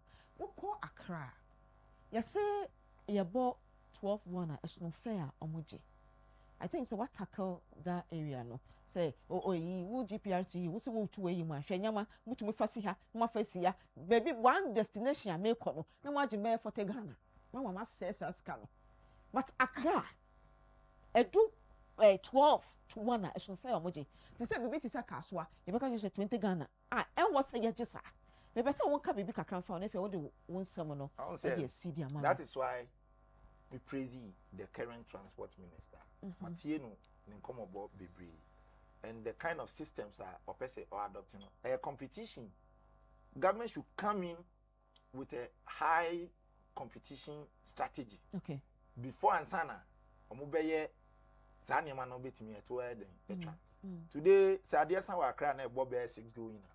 to say nipa bebre sometimes I feel drivers no mo say no ma start say omo kire passengers no baby a na wo gina so at the end of the day no o pese ko fie dia then you have to pay an amount that more than the normal rate what you are not the work.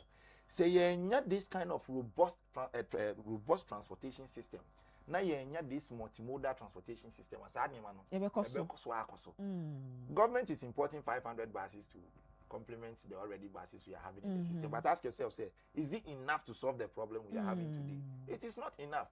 What we need is a good transportation system.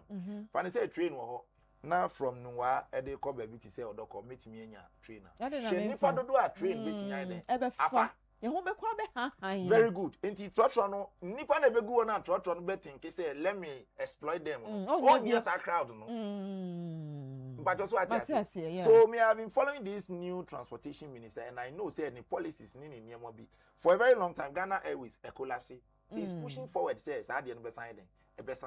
Because there was certain product as a minor before I signed a baby, as I say to me, a use okay, something like medical products very so today say you be emergency even Ghana say you be emergency say then which kind of air system and you use the call them that they cover we have to pay.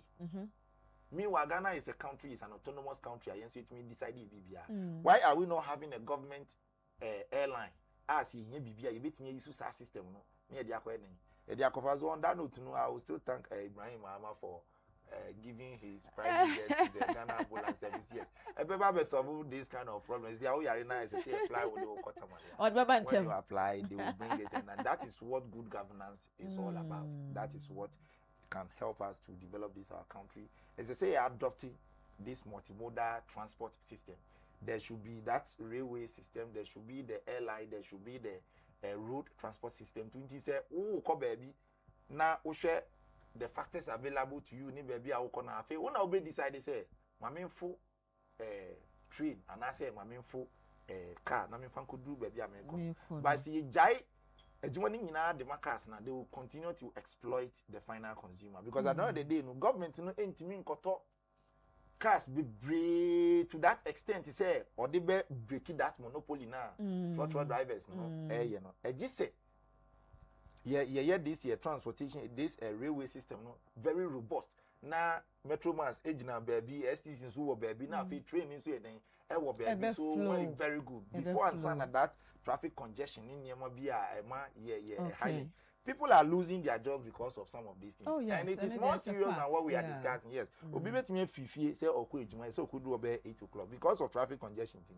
Okay. Obi could do ejuma be say 10 now. Okay. And the transport system no and I will say emu yetini. And no did na kwema bibia ebeye fefefe. Ebusiafo Samuel Okai or a member of the Greater Accra Communication Team. Ono ene natena say yedi enkomo afa kaswa demolition exercise na fe transport fare VIP for atum na GPRC for say umatum mo so betum ba chekere mu ama bibia adawo Samuel yeda sepa nyame Israel ebusuafo ha na yedi yenkomo twetwe ne nyina edi besi ma me fa sida kese FM wo a wo hwe yen muso amode message ba nyame onhira mo papa FM so a Koja mo comment our Facebook and na mo follow ye no obade enhiramo asida PSC enkoma ye production crew ni nyina na Lamle Joyce Mensa producers FAO MCL na Nayao and Andy nyame enhiramo camera Richmond Kwesi Efa and Kingsley FA so me pen for me no mo tra city enkomo na Najimai Prempe and na Shafatu omo nyina ye damase asida kese enkoma CEO Chief Apostle A Jackson and FA General Managers na ya papa bi nyame onhira mo nyame adoma ochena ya besan ehira me pa chow wo mode na hwe mo so yi edi na megiso e ma kasa ma afo ya mansa makram